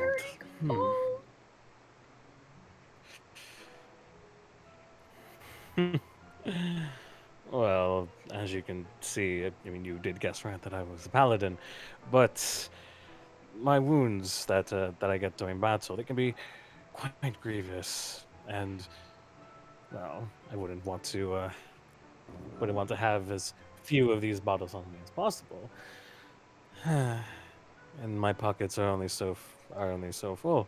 Well, I am sorry to hear that, but I mean, surely even as a paladin, you didn't take an oath of pauperness, have you? I don't need to tell you what sort of oaths that I dedicated myself to. I love this Besides, shit. that shouldn't even matter to a salesman like you. All you want is to sell your goods to the public. Would you like to propose a counter offer? Because I must say that turning a profit on these things is, oh well, it's just a marginal thing at 30 gold, sir. Well, can I put on the table for Ramiel, for him to bet No, off us? no, No, listen. Molly, it's fine. I have money. Okay. Don't worry. No, do listen to the girl. She seems like she has a good idea. Yes, Molly. Well, I would like something, if not for him, at least for myself, something to trade for the spine word. Because if not, I'm going to send it away, far away. She's like smiling. Yes, that spine one would be very useful for someone like you, wouldn't it? Something to what with the spine worm? To trade for a spine worm. Oh, that is quite a larger prize than I think you're prepared to pay for. I would price that at at least 1,000 gold. 1,000 gold, you say? In such good condition? Yes, I mean, it's only lightly damaged. Sure, one of these potions could even restore it back to complete health. You see him like go from doddering grandpa to like shrewd businessman in his face, just like I see what you're doing there. All right. In that case, let's say 3 of these potions. And I will even be happy to, oh, throw in a 6-pack of weaker ones to heal up your various scrapes and bruises, in return for you handing over possession of the spine worm. Molly's just like looking around. Just, I know you like your potions, but I would like something, because I'm not very strong. So if we could trade that 6-packs for something else, that would be great. Because if not, then I won't be able to collect any more in such easy manners. She like looks dejected, like yes, and just look at this small one's face. She wouldn't want this one to get hurt. You know what? Make me persuasion check on that one. Yes. What are you guys doing? Amazing Remiel things. is hold Remiel's on. kinda just, I like, feel like I have a patting- trait. Remiel's like patting Molly's head, just like you wouldn't want this one to get hurt for the sake of helping you, would you? Vanessa stands in another corner. She wants no part of this. Vanessa is not the I don't person know you want to bring to the car lot. I don't know. I don't know if it counts, but all eyes on you is a trait that Molly has. What is all eyes on you again?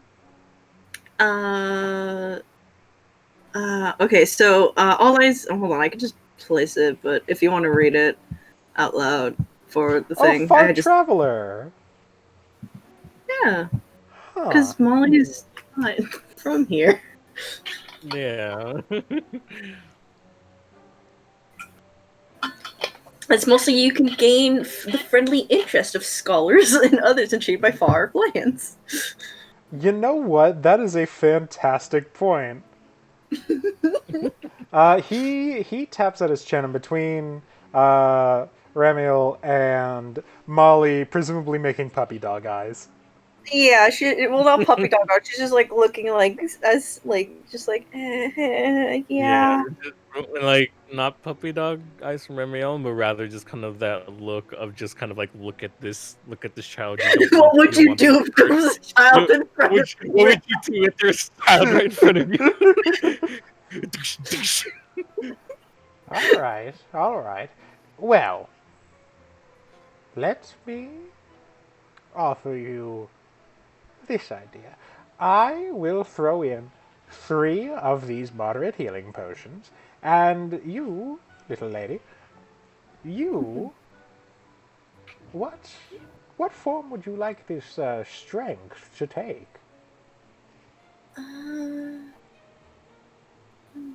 Well, I'm much better with magic. If that's Uh-huh. what you need. I'm looking like, can I up my DC, like spell DC? Because like, or just anything like spell attack bonus? Because like, boy, my DC is 12 and it sucks. Are you thinking of increasing your survivability?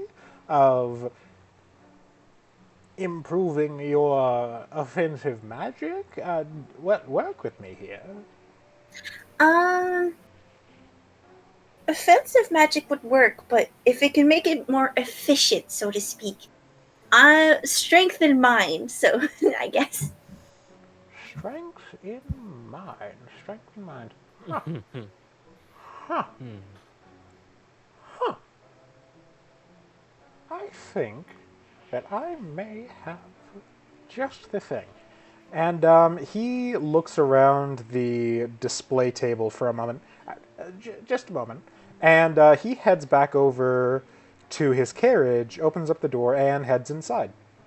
Molly just gives a silent grin to Ramiel. Ramiel just looking at her, just like, you are just. It's like you certainly have a way with words. Don't you know that? Hey. That is all she says as she points to herself. As though that explains everything. I mean, pretty much does. Finally, he comes back out, and when he does, he is holding a duo of bottles filled with a kind of murky gray liquid. This, my dear, you said your name was Molly? Mm-hmm. My dear Molly, this is quite the find. This is the wisdom of the ages in a bottle. If you take this, I can guarantee that your wisdom and your druidic magic will become much more powerful for a time. What would that time be, if that's okay to ask? Uh, Just for my own knowledge. I would rate it about an hour.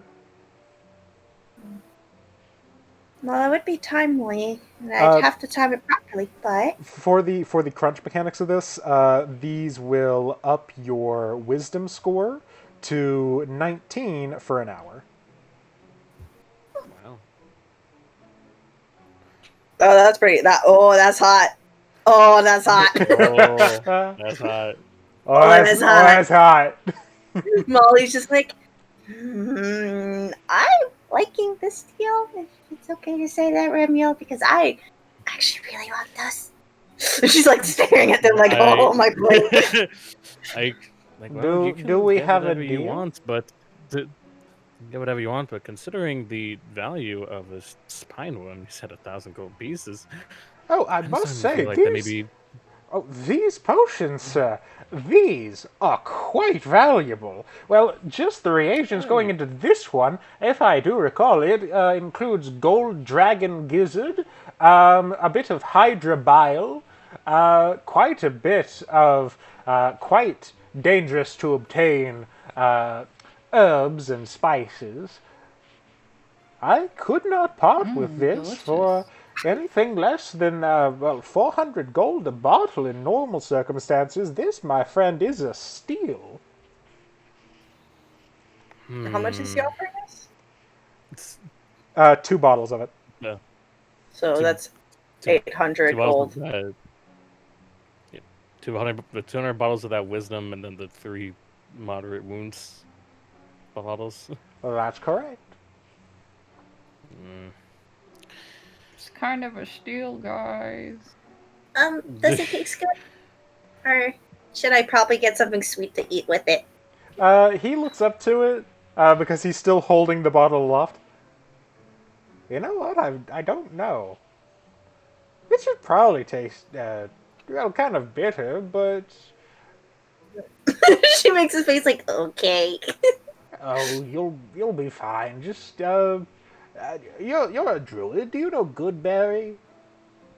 Yeah, Yeah, just take one of those with it. okay. I wonder if there's a bad berry. Well, considering the offer, I suppose it's a fair deal. Yeah.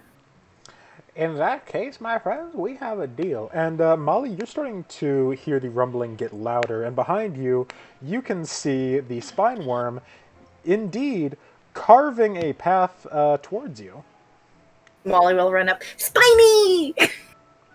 You hear Kamali trying to jump onto it as soon as it gets close enough. that is extraordinarily dangerous. Okay, fine.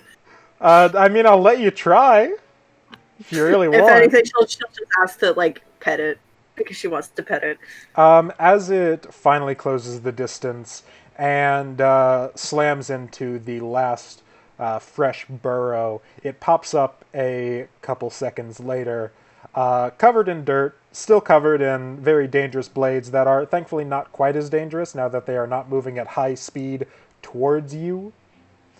And it just like, it doesn't have a face, but with its giant fucking fanged mouth, it just like looks down towards you. Its mouth is like dripping acid. Mm. So Come you, down, I want to you just like pat its side, I'm guessing. just- What'd you ask it? No, it's just, I want to pet it. You pet the worm. Just looks at, what was the guy's name? I missed it. Laravis the Enchanter. Also, one part of the deal is I named it Spiny, so from here on out, please call him Spiny. Okay. Thank you. Well, if we have a deal, then, Miss Molly, I will ask you to assist me in a very delicate procedure. Okay. And he rummages in his robes yet again and pulls out another magical scroll and reads from it in a booming voice that just has no place in his normal, like, doddering old man voice. And next to the display cases, a portal opens up. It is a portal into a demi-plane, pretty sizable actually, recreating a forest environment. Now, if you Nice. could please just direct Spiny, your friend here, to jump into this portal, then we have ourselves a deal. Okay. Hey, Spiny. I need you to do something for me. Where does this portal lead to? A personal demi-plane for the purposes of observation and safe containment. Can I peek in real fast? Sure. Alright, I'm gonna go check, but you stay right here. And she's gonna run over, put her head in. Yeah, it looks like a kind of nice forested area. The sides, like the side that you're currently poking your head through, you look along the inside walls of this enclosure, and it feels weird to look at because it is a perfect hemispherical like mirror dome capping the entire forested area. But it looks like a relatively decent enclosure for a spine worm. And so it just has everything it needs. It won't be attacked. Yes, indeed. And she like pops out. Cool. Turns back. All right, Spiny, I got you a new home where you can eat and not be attacked and just live your life happily. And I assume that you do pat Spiny one more time. Yes, and give it a little smooch. It does not taste good. Meh. Eh. Shrug. Tastes like worm. So Tastes anyway, like warm. after that is done, and you get to a decent spot backed up from this giant horrible creature, it Say horrible. it my retracts. It is your pet for a day, and then it's gonna go back to not being your pet really, really hard. I love how to eat fried worms. How fried worms eat you. So after you are done smooching this worm, it retracts back into the ground for a moment before launching itself out at a pretty remarkable speed directly through that portal. And as soon as it is safely through, Laravis snaps his fingers and the portal closes shut. Excellent. So, 3 moderate healing potions and 2 wisdoms of the ages for my friend Molly here. And of course, Thank you. Thank you. and you all are open to the idea of tracking down a Delgith for me. Just looks down at Molly. Yeah. I need to rest up a little bit, but I'm good. Nothus, realizing that we're not tricking this guy, takes his gloves back off. By the way, just out of curiosity, what has Nothus been doing during all of this? Before, it looked like we were going to give this guy the pass and work with him. He was kind of inching away, very slowly. Okay, I'm going to say actually, this is not a this isn't going to be like a bad thing, so don't worry about it. But once you get far away enough, like they're currently still getting Spiny into the portal and everything, all that good stuff. You inch away a fair distance actually before you feel like a sudden bzz from your hand, and you're just like, "Oh, that's weird," and then you fall onto the ground as the ring tases you, pretty much. Hey, And Laravis looks over like, I would prefer you didn't run away with my inventory, sir. Forgot it was on, he says, being tased. So you like Yes. shuffle back into into the area. You take your gloves back off and return the ring of the grammarian. Chat. Thank you. Try So, not to forget things like that. that is Molly quite says, believing nice. 100%. yeah, yes. How could it slip your mind? I don't know if I cast insight on on Gnosis, but So, is everyone else interested in doing this errand for me? And he's looking to Vanessa, Nothis, and Lucia for this one. Yay! I might as well. All right. Well, I should be here for quite a while, so feel free to approach this anytime in the next few days. And you guys are basically given free reign to go and rest up. Is how I'm gonna do this. So if you want, you can take a long rest before you go hunting some extremely dangerous wildlife. Sounds fair. All right. With that in mind, I assume that you guys take a little bit to rest. Say goodbye to Laravis the Enchanter, the horrible bastard skis man. I'm gonna And add 2 potions. Come again? Yep. Can I kick him in the balls? I probably not. Why would you? Why? Why? Why? Why not? For We a got couple some reasons. Don't don't do that. So I will say, getting those like potions this early in the game was not planned, but you had a really clever idea of charming the worm, so I'm gonna let you fly on that one.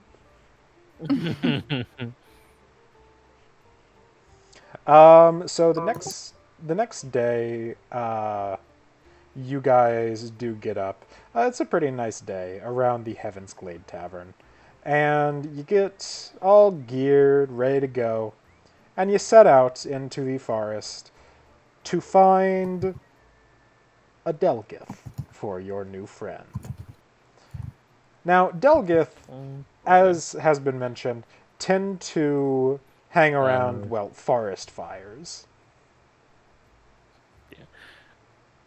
So I think Remio would have wanted to maybe ask some of the people in the Worm Crushers Guild if they've seen the what's it called? Sorry, The Delgith. the Delgeth. Yeah. Delgeth. Yes. To see like, if they happen to know anything about it, if they've come across it before, if it's causing trouble in local areas, stuff like that. Okay, for this one, I'm going to say that you ask around a little bit, you talk to some people, and the one that seems to perk up once you mention it and, of course, describe it is actually Kalina. And while she does reply, it's kind of muttered, and you realize something very quickly, and that is you do not speak her language. You might want to leave this to Nothis, who actually does. Sort of. You can know this translate for Remio. Yeah. Okay. So, Nothis, you take over the conversation from there. And Kalina does seem to recognize you. Oh, Goo Man. That's That seen any flaming deer? Flaming Deer. And she refers to it in some, like, dialect that you have never really heard before, but you presume is the. Like, you infer that it is their name for the Delgith. Spicy. Yes, I have seen them. Out to the eastern area beyond the city, uh, there are fires. Lots of fires. That's where they are. have Uh, these fires been harming any locals or wildlife? Oh, no, far, far away fires. Um, she pauses for a second to, like, figure out how to put the directions. Um, half day's travel on foot to the east. Mm. Out of the eastern gate, turn right 10 degrees, go straight. For that time, you'll find it. Remarkably clear. But then again, she is a ranger.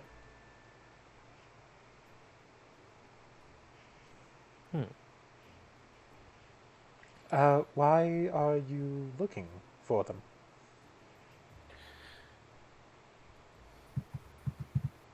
Um, a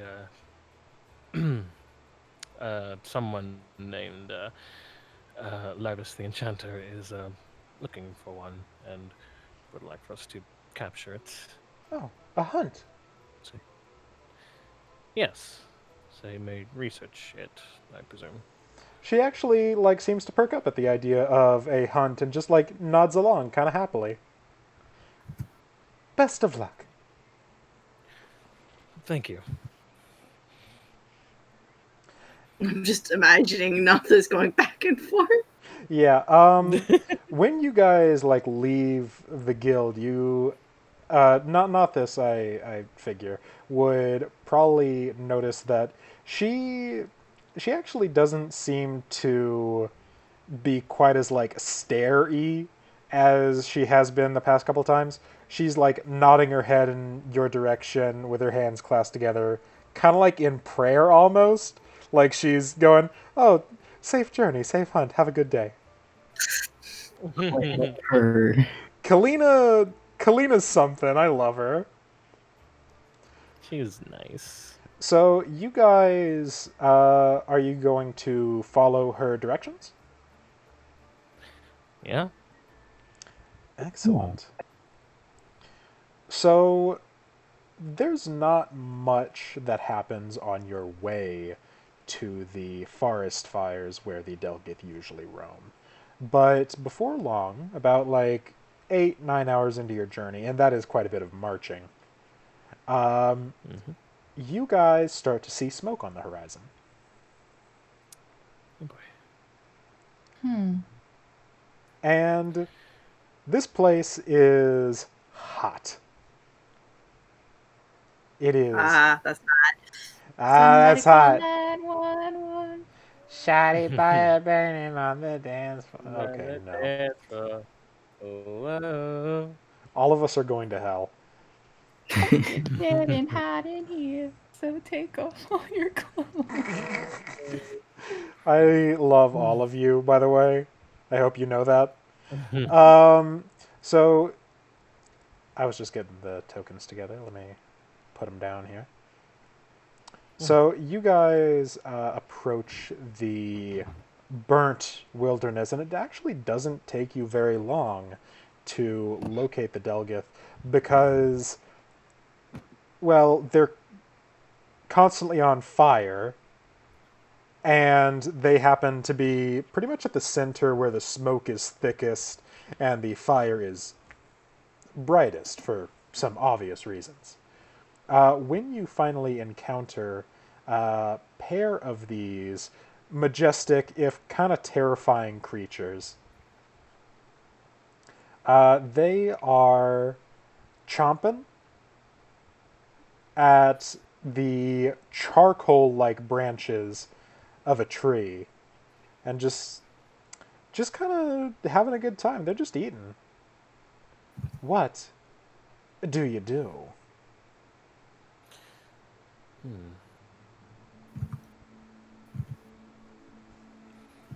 This is supposed to be for the Feywild, but it's also just my general, like, this is the glory of nature track. Da, da, da, da, da. Yeah, it's that. Well, he just needs one, right? He just needs one. He didn't say nothing about two. Can't separate them. They're friends. Wait, we see two of them? Yes, there are Yeah. two. They are chomping on a tree. And actually, let me adjust their sizes because they need to be big.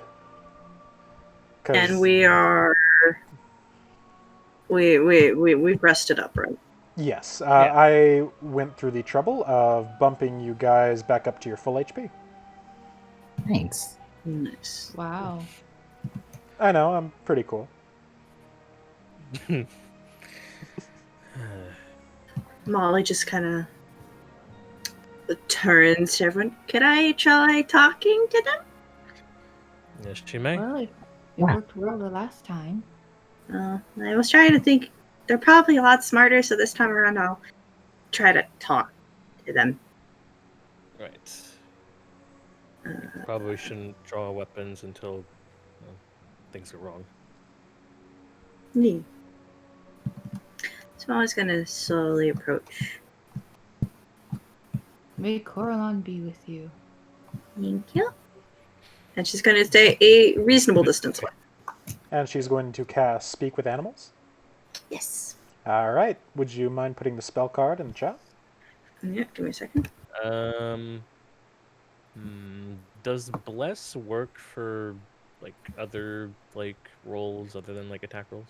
I believe it's attack rolls and saving throws, and that's it.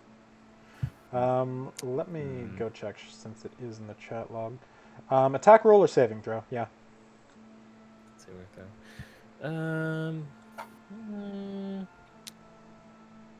Still don't think we need it right now. Well, you'll be fine. I trust her. So Molly, you are behind these Delgith. They are, kind of wary. Like they hear you crunching through the charred underbrush, and kind of glance behind them, but don't seem too concerned because, I mean, you're just one small girl, and from what you know, because you did get a pretty good roll on your nature check earlier, um, they are a lot more territorial and violent than normal deer. They're not very skittish.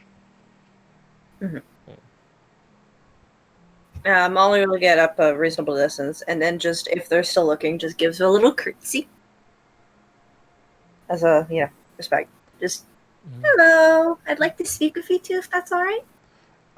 You get stared at for a second, and then one of them just turns back around and crunches on some of the charred bark of the tree. Yeah. It was crunchy. Clutch.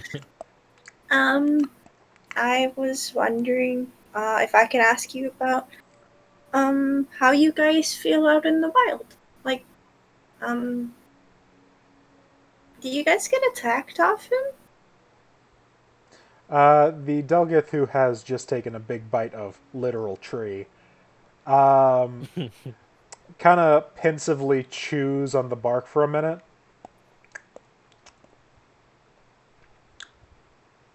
It's warm. Don't get attacked a lot. Would you like someplace warmer? Or is this okay? Warmer? And the other one who has been also chewing like a pretty solid branch of charcoal just goes, warmer! Yeah, warmer. You hear that? She said warmer. Yeah, I heard warmer. What do you mean warmer? Well, in a controlled environment, I'm pretty sure someone could adjust the heat and make it warmer or even hotter if you want. Still enough trees? Probably a steady supply of trees and coal. You got coal. I got coal. I got coal. I think. They seem to really like coal. Well, I mean, she's not going to answer Ramiel right now. Actually, she's probably a little further up. And she's like, yeah, just coal, and if you need to be maintained, like, let's say you get sick. Usually, you might just, like, rest up, and it may take a while. What if you could be tended to immediately?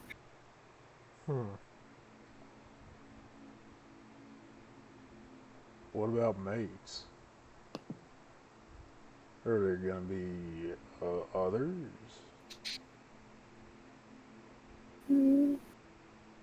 Maybe not at first, but if people... She's saying they might not have them at first. What do you mean they don't not have them at first? I don't know. That's what I'm listening to. Yeah. If someone, let's say, spreads that this place is better, maybe more people might be interested. More mates, perhaps. The one that has mainly been doing all the talking turns back to the tree and takes just another crunchy bite of bark. Continues chewing for a little bit.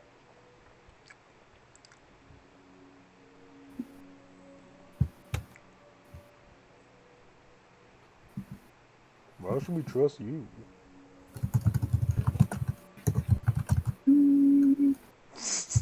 How do we bring them back without setting everything on fire? Thank you, Vanessa, for thinking ahead. Yeah.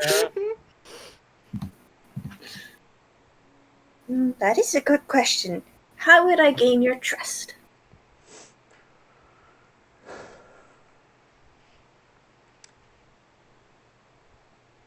And the one that has been doing most of the talking seems to swallow the charcoal he's been eating. How's she going to gain her trust? I don't know. How's she going to gain your trust? I don't know. What about you? I don't know. I mean, she could. I know your mate's like got a cracked hoof. Yeah, yeah. Cracked hoof? That's bad. Are they okay? It hurts. Well, I Generally got some cauterizes. friends. I got a friend who can heal very well, and I can heal too. Okay. She can heal pretty well. She can heal pretty well? She can heal pretty well. Fucking hillbillies! They have an intelligence of 5! Just above my spell thing. I'm so glad I didn't do that one first.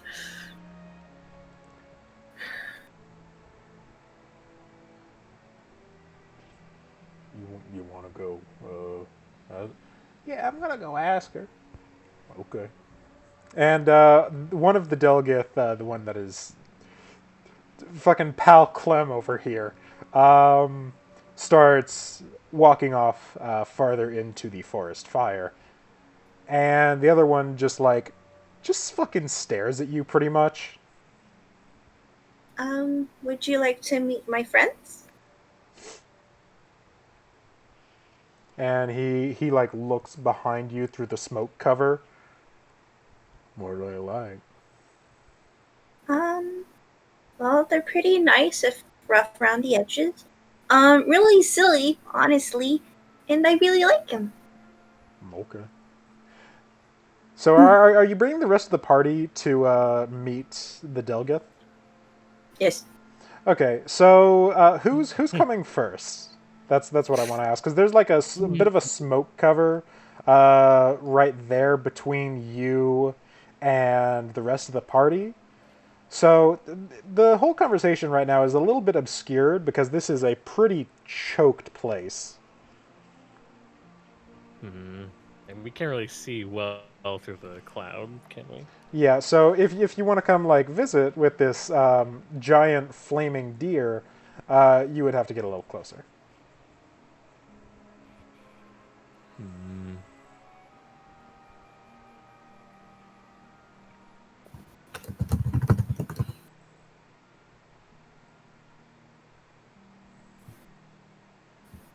Ramiel, come on. You're the Healy boy with me. I'm gonna need your help. Alright. I guess Remy will go first. He emerges through the smoke. This is Ramiel. So He does healy things. Remiel, you emerge through the smoke screen and you see like a moose-sized buck that, as it sees you, just like snorts a solid black cloud of smoke out of its nostrils and like stamps the ground with one hoof that is wreathed in flames and is just looking at you. And you honestly get kind of the vibe of, this is like an animal tiefling. This is fucking horrifying. Like how, like, is it like, is like the behavior kind of like aggressive, or is it like? I don't think you've been around animals very much. Can you roll me animal handling? Have a -1? Yeah, do it. Fucking do it. Okay, you're pretty sure it's neutral. Okay. And you just hear like a little braying. Molly, you hear. Hey. Hi, Ramiel. Um, nice to meet you. Just Sadly, Ramiel I would think just I'm the only one that's gonna be able to talk to you, but I can translate. Okay. thank you. He says hi. You do indeed hear another. So the other one went off to go get his mate. Apparently, she has a cracked hoof, so if we can heal it, it might help. Sure. I think we can do that. I should also mention one thing that you guys have probably been around long enough to notice by now. Their hooves are constantly on fire. Oh. Uh, Is anyone else gonna come up? Yeah. Now that nobody's making dying noises, Nothus is gonna join the. yeah. Join the gang. Yeah. Um, There's a couple more of us, if that's okay. so there's Nothis, there's Vanessa, and there's Lucia. They're all pretty nice. Uh, question. I've never been near you guys before. And this is the first time. I want to ask, does coal taste good? Coal? You got coal? Elsewhere, yes. But I wanted to know What if it kind of tastes coal? probably many kinds of coal. You can get fresh one, you can have coal from different kinds of trees. Can you like make me a nature check, and we're gonna call that geology? Yeah. Or charcoal. Charcoal's a rock. Charcoal's burnt wood. Yeah, charcoal is burnt Right. wood. Coal is Yeah. yeah. You said nature check, right? Yeah.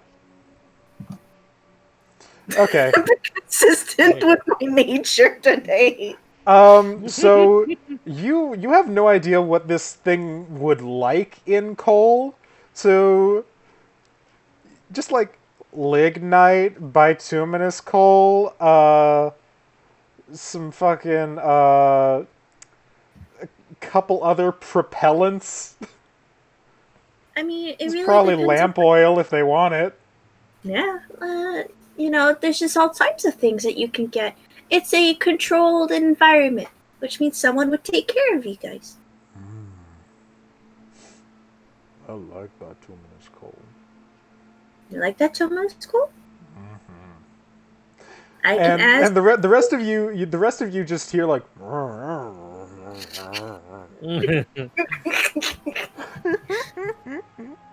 You have to make note that he really likes Terminus coal, so we gotta get extra of it.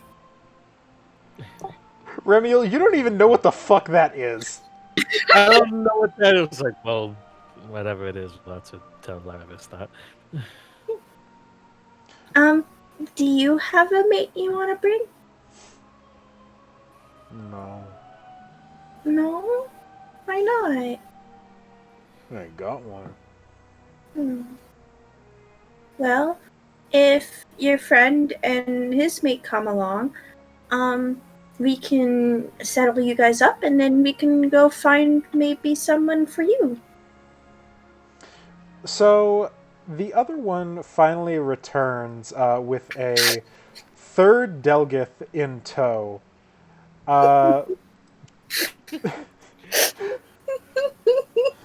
And the one that left immediately goes back to eating the tree.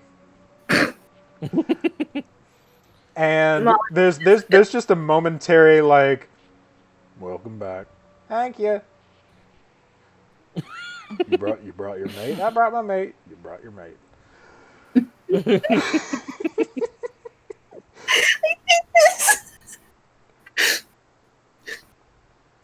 And Is Vanessa and Neltha's gonna like try to figure out how to not set everything else on fire, or the mate, the Delgith doe, just sort of like stamps over. I Molly heard you gives- could fix my hoof. Yes, we can. Which hoof is it? And maybe look at it. She like brings her like front right hoof up, and it's almost like kind of a dainty motion.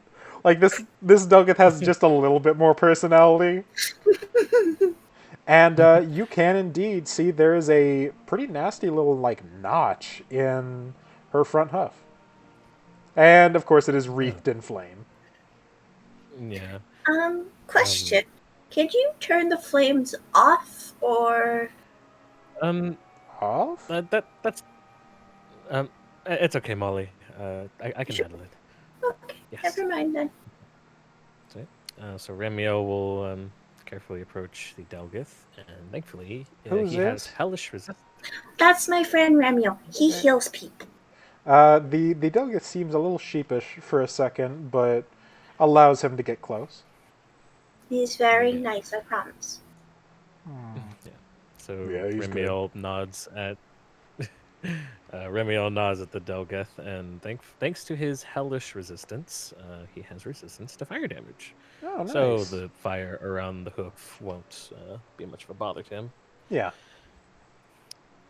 So he takes a look at her hoof. Can you make me a medicine check, actually? Sure, that's a -1. Who knows?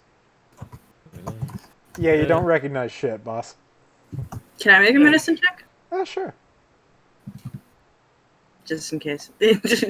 We went from realist. We went Remiel and Molly today are like what, hagglers, real estate agents, and now also fucking Veterinarians. Veterinarians. Jesus Christ, Molly. There we go. You know this pretty well, actually. You've seen it a couple times, specifically in game that you saw being brought back to the elven village that you were raised near. It is an arrow wound. And it's actually pretty solidly like in there. It's kind of nasty. Mm-hmm. You were attacked. Yeah. Can Remiel see the arrow? Like, is it kind of like She's it, gonna like, point just it out. still in there? The arrow seems to have been removed, though. I'm going to say that Molly, with your hellish medicine roll, you do notice that there's still like a bit of like a notch of either metal or like really well polished flint still in the wound. You still have some stuff in there. We might have to take it out so it doesn't heal over it and cause more problems. Would you like to sit down? And she seems kind of hesitant at that. And the other two Delgith are looking over there like, "Do you think she's gonna do it?" "I'm not sure if she's gonna do it. I think she's gonna do it." Molly will sit down to show that she will also sit. Can you make me a persuasion check?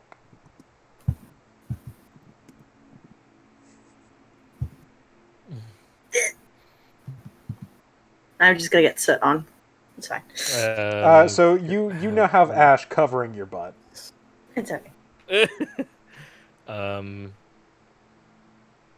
wonder if I can. I should probably also use persuasion to help.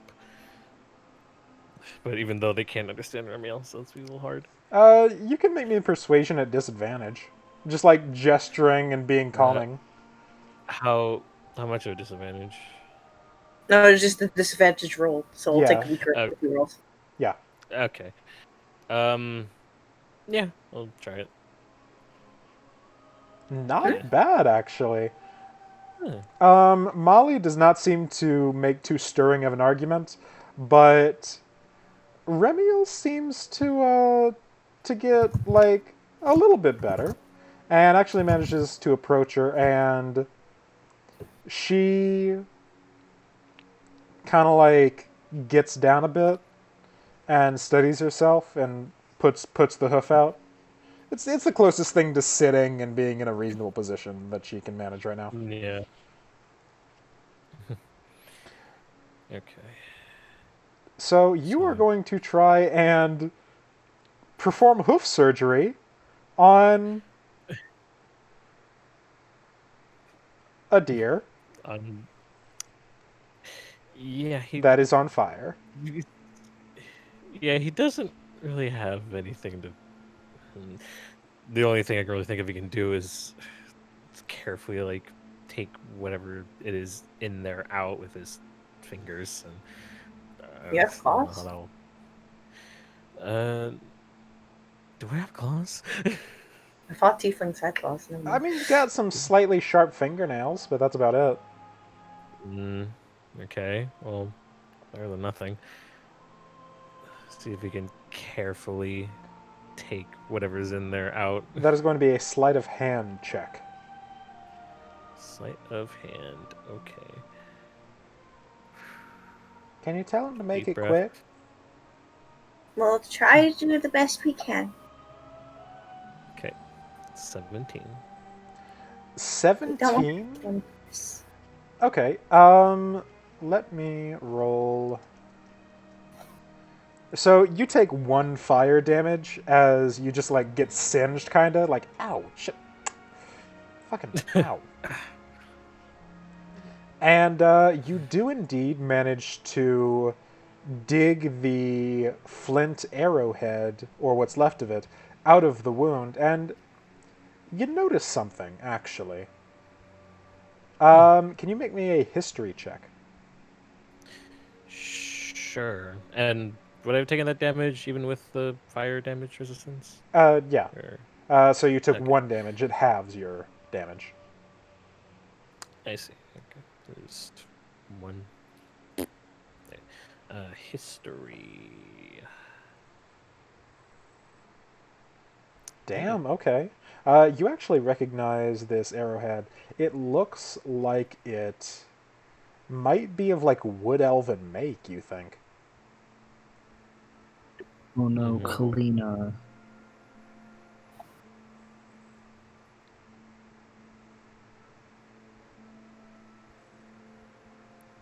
This arrowhead seems like it came from what elves? Hmm. I guess maybe I'll pocket that. Maybe it'll come in handy later. Alright, so you have the remains of a wood elven flint arrowhead. Quite charred, but still remarkably shiny and well made. And there is a Delgith, still with a wounded hoof, right in front of you. Yep. Yeah. So he's gonna use his lay on hands for that, Okay. and I assume it won't, or it's not too much to like it's not gonna take because he has 15 HP. He can. Oh Heal yeah, up to. you'll be able to I don't seal know how this much. up now that the like contaminant is out of there, or at least mostly out of there. So yeah, Yeah. you will have to like hold on to the hoof and properly do the kind of like ritualistic healing instead of just quickly getting your hand in and out. So that is going Yeah. to be a 2d6 fire damage instead. So you take 4. Alright. Oof. All right. But you manage He's- to heal the Delga. All right. I think that And should be it. once you pull your hands away, which hurt like the fucking dickens, by the way,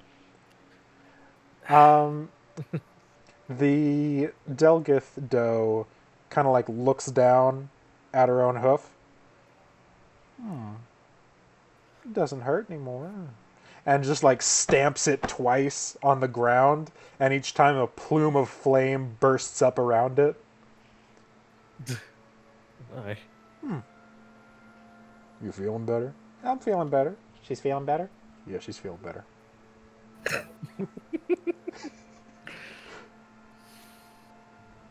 I love that passion. Good job. He says, Uh, "Good job." The doe just trots back over to her mate and also starts eating the tree. This one seems to be a particularly nice tree. So,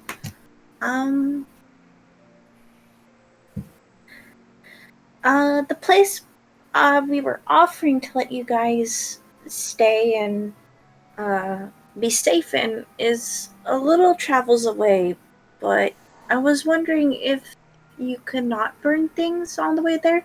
We wouldn't want to get attacked, Valtra. Not burn things. Yeah, like your clothes are on fire. And he looks down like, you. I don't know if I can turn it off. And he looks back to his two friends. Can we turn these off? I don't know if you can turn these off. I don't know if you can turn those off. I don't know if we can turn those off. Okay, well, that was a try. I'm sorry to keep doing that well, bit. I know it's perfect. It's great. I do talk Is like there a lettuce. role I could?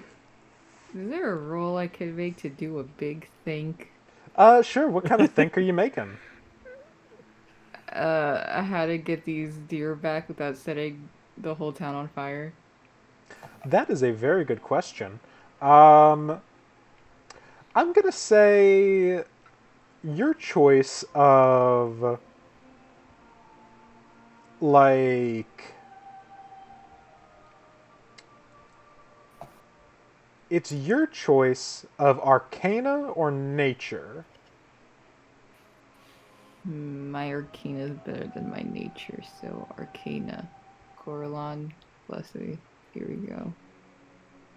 That's not bad. Mm, Um, hmm, hmm. You think, and this is a think, not a like perfectly no. You think that with a little bit of your newly found meta magic and your ability to manipulate spells, pretty much, you could maybe manipulate like a shield spell to cover their hooves and make sure that it stays inside rather than keeping things out, just keep things in. I. Hmm. I want to test that, but I also don't want to lose my spell. It is up to you.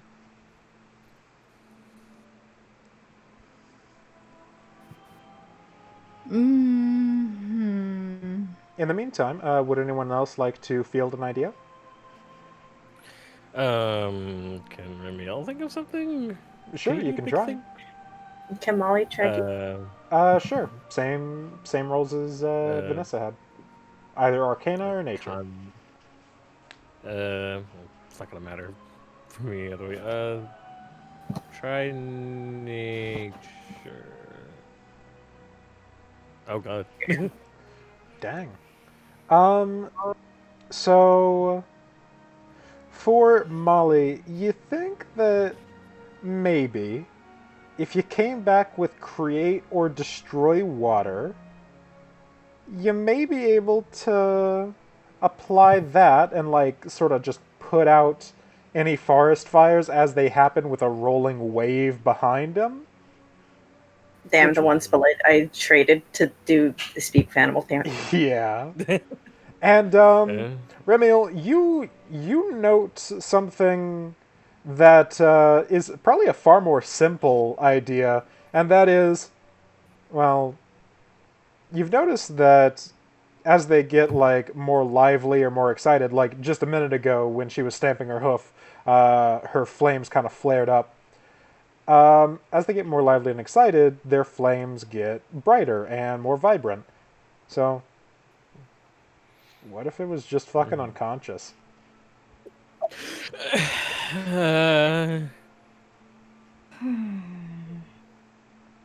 Mm, It was just like smoldering. uh,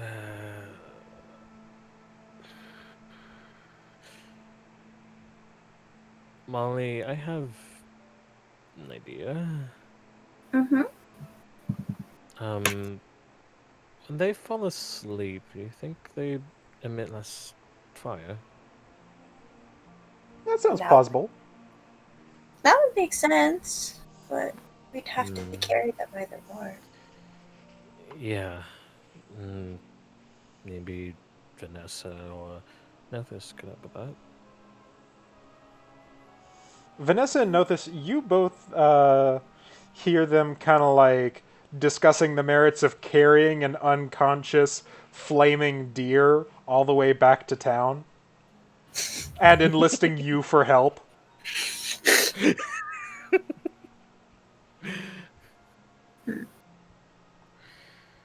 If I had create water, I would be able to put out flames easy. Yeah. But I didn't Maybe, get that ready. maybe one of them could do that. I can't even go in the sun. Fair enough. Right. I'm Does afraid I Lucia have don't any water? I'm afraid I do not have any water spells. Stares at Lucia. Does Lucia have water spells? Water. Mm, Let's not throw bombs at the thing.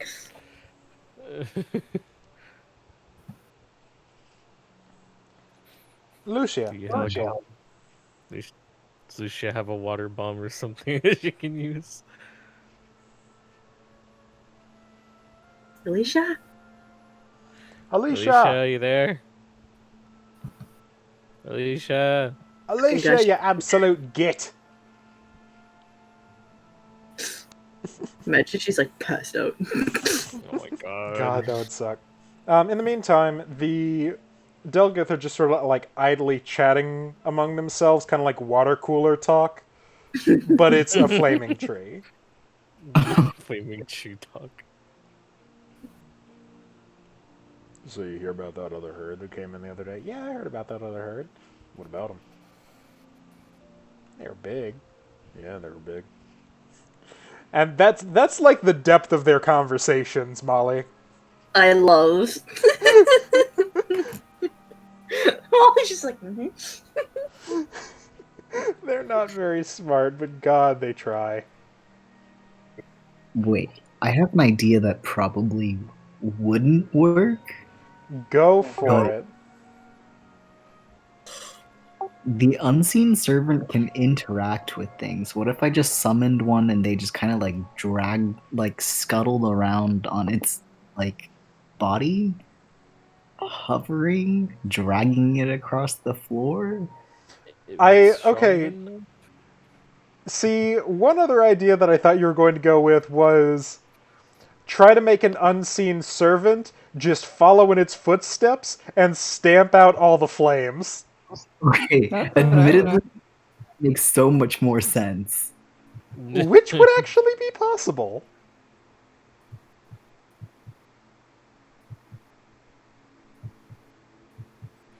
Hmm.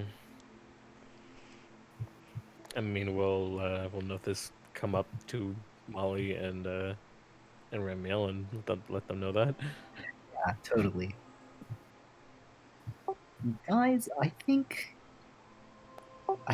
Junior can help us here. Junior. My unseen servant, well, you'll never see him, but he's there. He can follow the deer and stamp out the fire, or they could use him like ice skates. Well, why don't you let your unseen servant test it out right now? Out of character, you guys are so much smarter than me. I never would have. Okay. Yeah. Alright, so Nothis is gonna cast Unseen Servant and try to stamp out some of the fire? You cast Unseen Servant, and once you do, Junior just poof into existence near you. And at your order, your Unseen Servant does indeed just like look down to the ground, and just sort of like... And funnily enough, that works because slapping a fire and depriving it of oxygen is actually how you put one out. And thankfully, unseen servants, while not really corporeal, they're not super, like, oxygen heavy, you know? They don't catch. Yeah. So, yeah, you do, in fact, have the ability to have your unseen servant put out tiny fires. You probably couldn't send him into, like, a forest fire and expect him to fix it. Yeah, with all one Yeah. HP.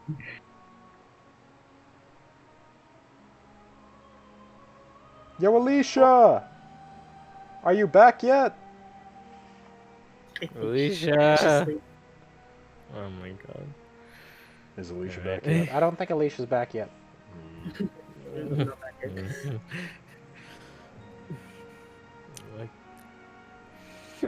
well, I guess we have a solution. Alright, you guys gonna try that one out? Yeah. So, Molly, your Speak with Animals is probably running pretty short by now because it's a 10-minute duration. So, what are your parting words before the delegate starts following you and you guys start heading back towards Shadowbrooke? Well, I won't be able to talk with you guys for a while, but it was very nice interacting with you. I'll make sure that your new caretaker, this beardy, like, does a gesture. He has a beard. Will give you, all, what was it? What was the word that they said? Lithium coal? Bituminous coal. Bituminous. I'll make sure that he hooks you up with some bituminous coal. I like bituminous coal. I Hey, like bituminous coal. I like bituminous coal too. Can you go first? Yeah, I'll go first and check it out. Is that cool? Yeah. Alright. And the delegate begins to follow you out of the forest fire.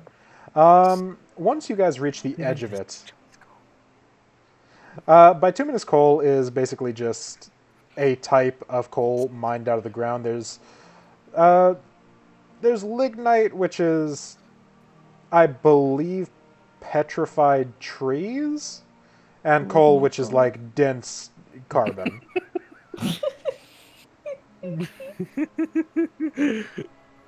Problem now. They you know they it? just eat fuel. Right. Okay. Guess we're on our way back.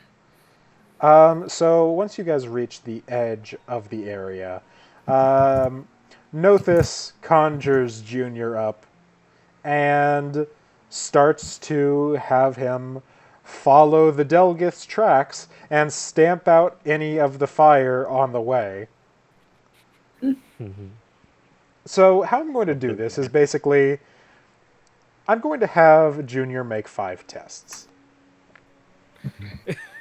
And for each of these, if Junior does not manage to pat out the fire in time, and that's a relatively rare occasion on this, but, you know, the delegate will, like, see a particularly nice carbon-filled tree and just go, and flare up for a minute. In those cases, somebody else will have to put it out and take a little bit of fire damage. So, make Remy's me gonna 5 do that. athletics checks. Everyone? No, just Junior. With his strength of 2? Yes. Hold on, what modifier even? Minus Strength of 4. Uh, Sorry, Remil, you're about to get real hot. good thing he Need has some those hot stuff? wounds. Yeah. Okay. Uh-huh. Oh my god. Oh no. So the delegate like pounds the ground after like getting a little startled by a rustle of like some squirrels fleeing through a bush and shit. Like it's remarkably loud, startles it a bit, and it flares up. And suddenly, there is a small bonfire in the middle of the forest.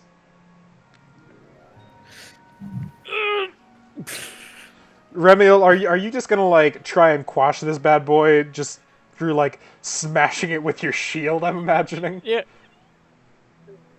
Yeah. Stop, drop, and roll on it Yeah. with your shield on your back. Yeah, Larry just try to stomp it out with the shield. Okay, make me an athletics check. Okay. Because I don't have any. Oh my god!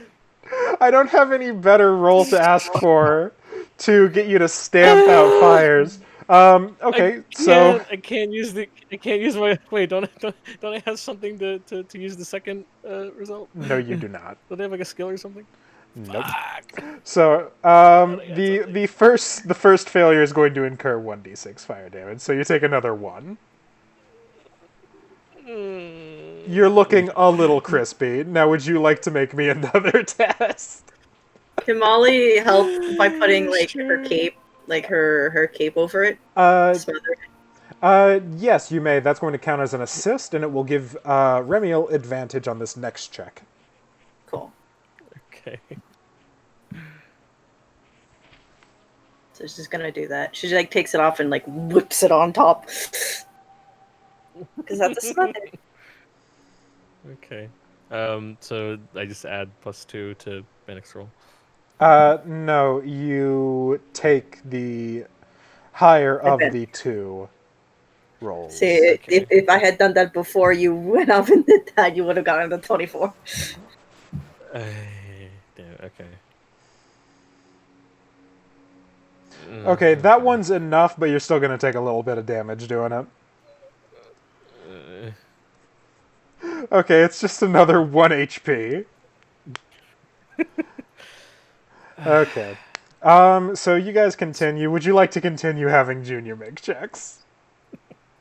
You guys about halfway back home now. Don't really have any other choice. It's pretty smooth rolling most of the time, but it is not perfect. Okay. Hey, Remiel. Yes? The DC's 10. Oh boy. Okay. Okay, yeah, Whoa. you put it out like no problem. You don't even take damage. Okay. Next roll from Junior. Give us a 10.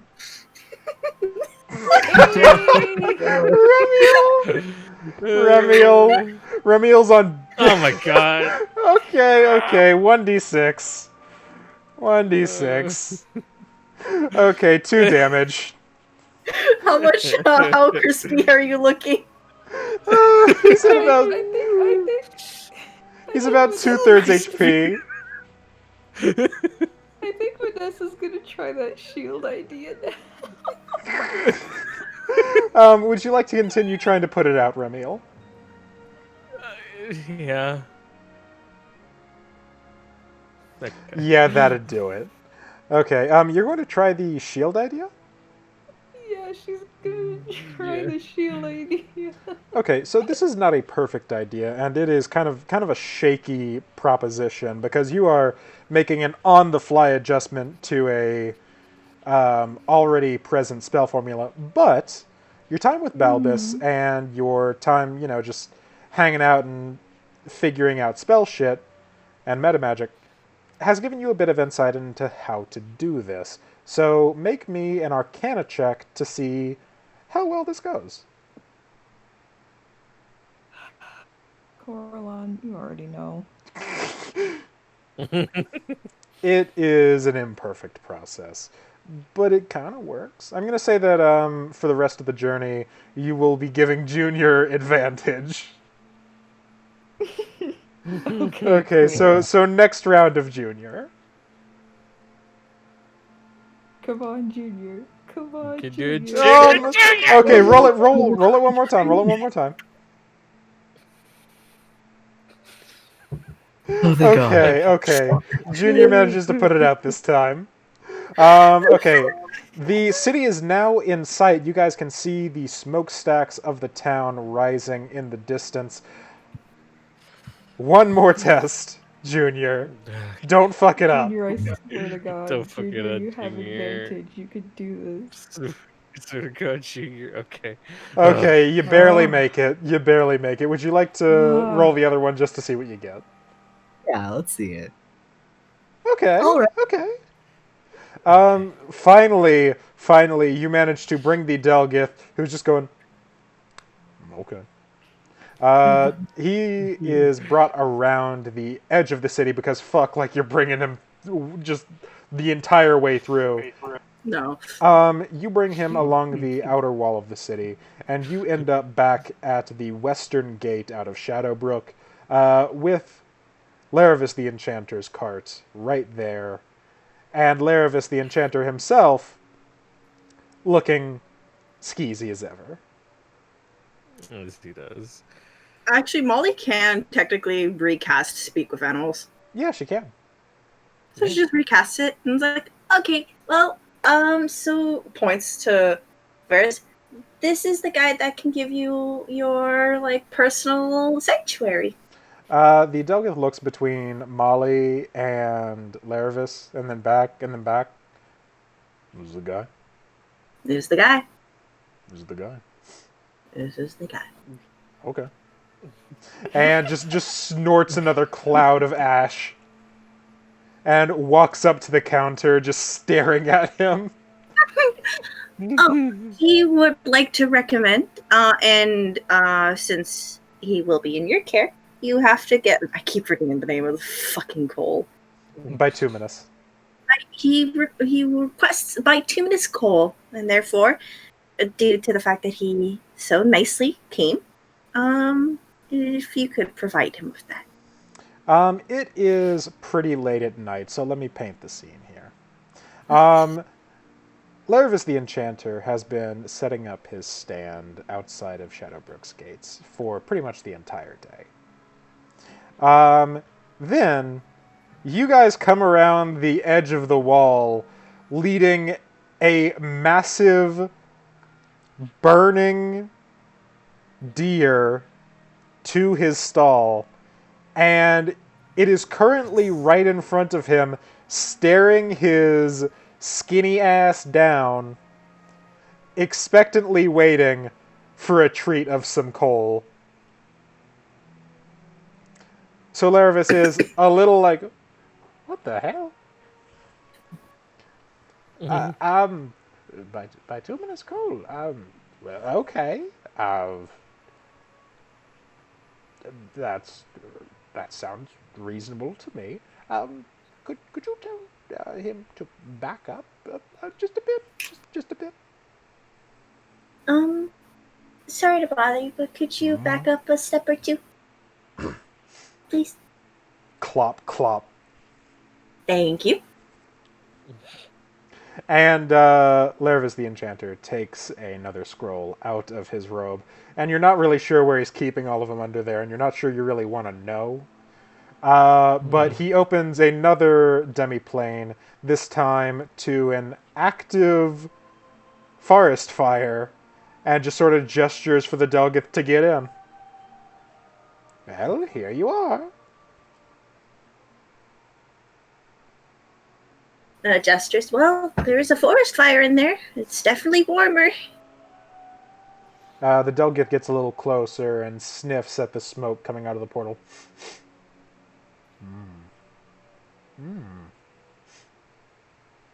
Okay. And just walks in. I have to continue to emphasize this is not a smart animal. Smart Sounds enough pretty to. smart to me. Yeah. And it Smart heads enough. into the active forest fire, and the portal closes behind it. Congratulations, you have successfully delivered a live Delgith to Laravis the Enchanter. Yay. All right. Yay! Thank you all for your help, as promised. And he goes back around to the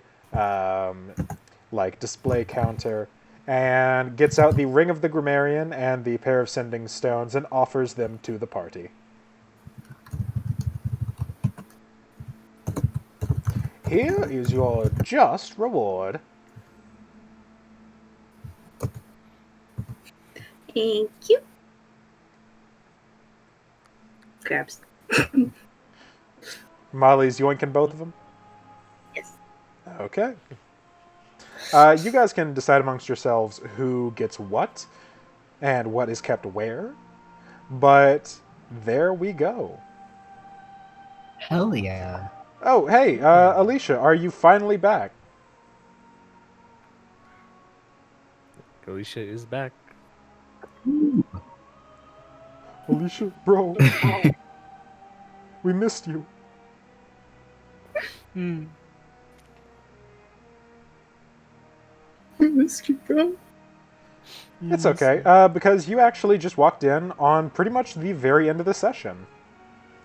So you guys have delivered the Delgith to Chiboy Laravis the Enchanter, and this has consisted of the first side quest portion of this game. Every now and again, after downtime, you guys will get a selection of side quests that you are able to undertake if you so choose, and this one will give you the chance to obtain some magical items here and there. Congratulations!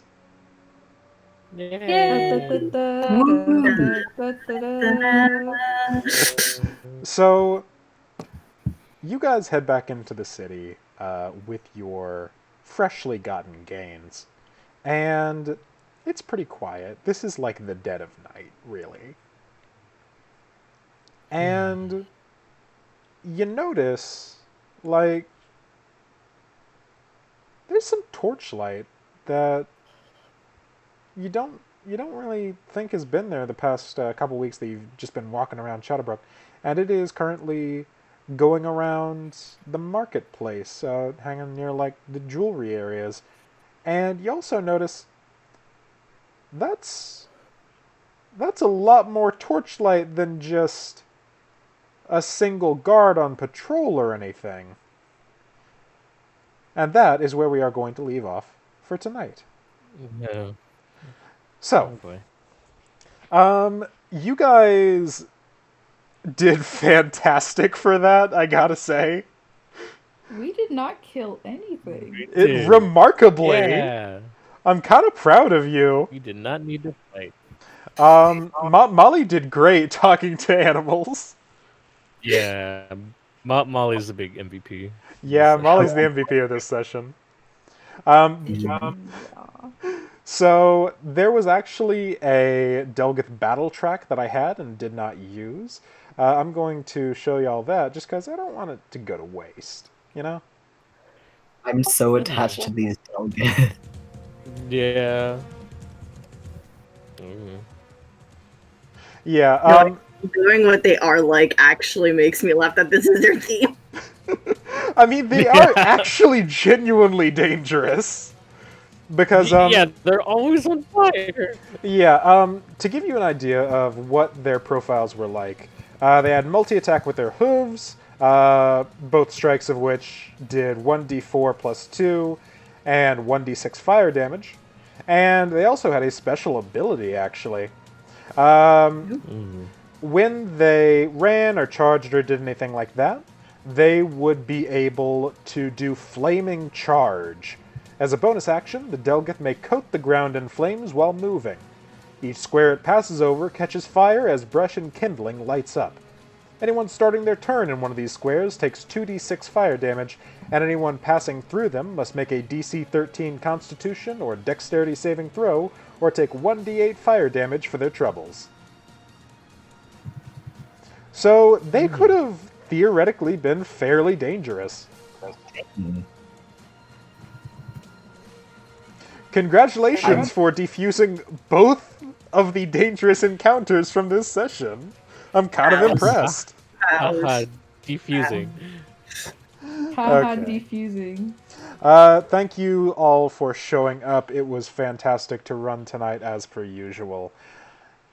As usual, I have been your GM, Matt. I love all of y'all. Thank you.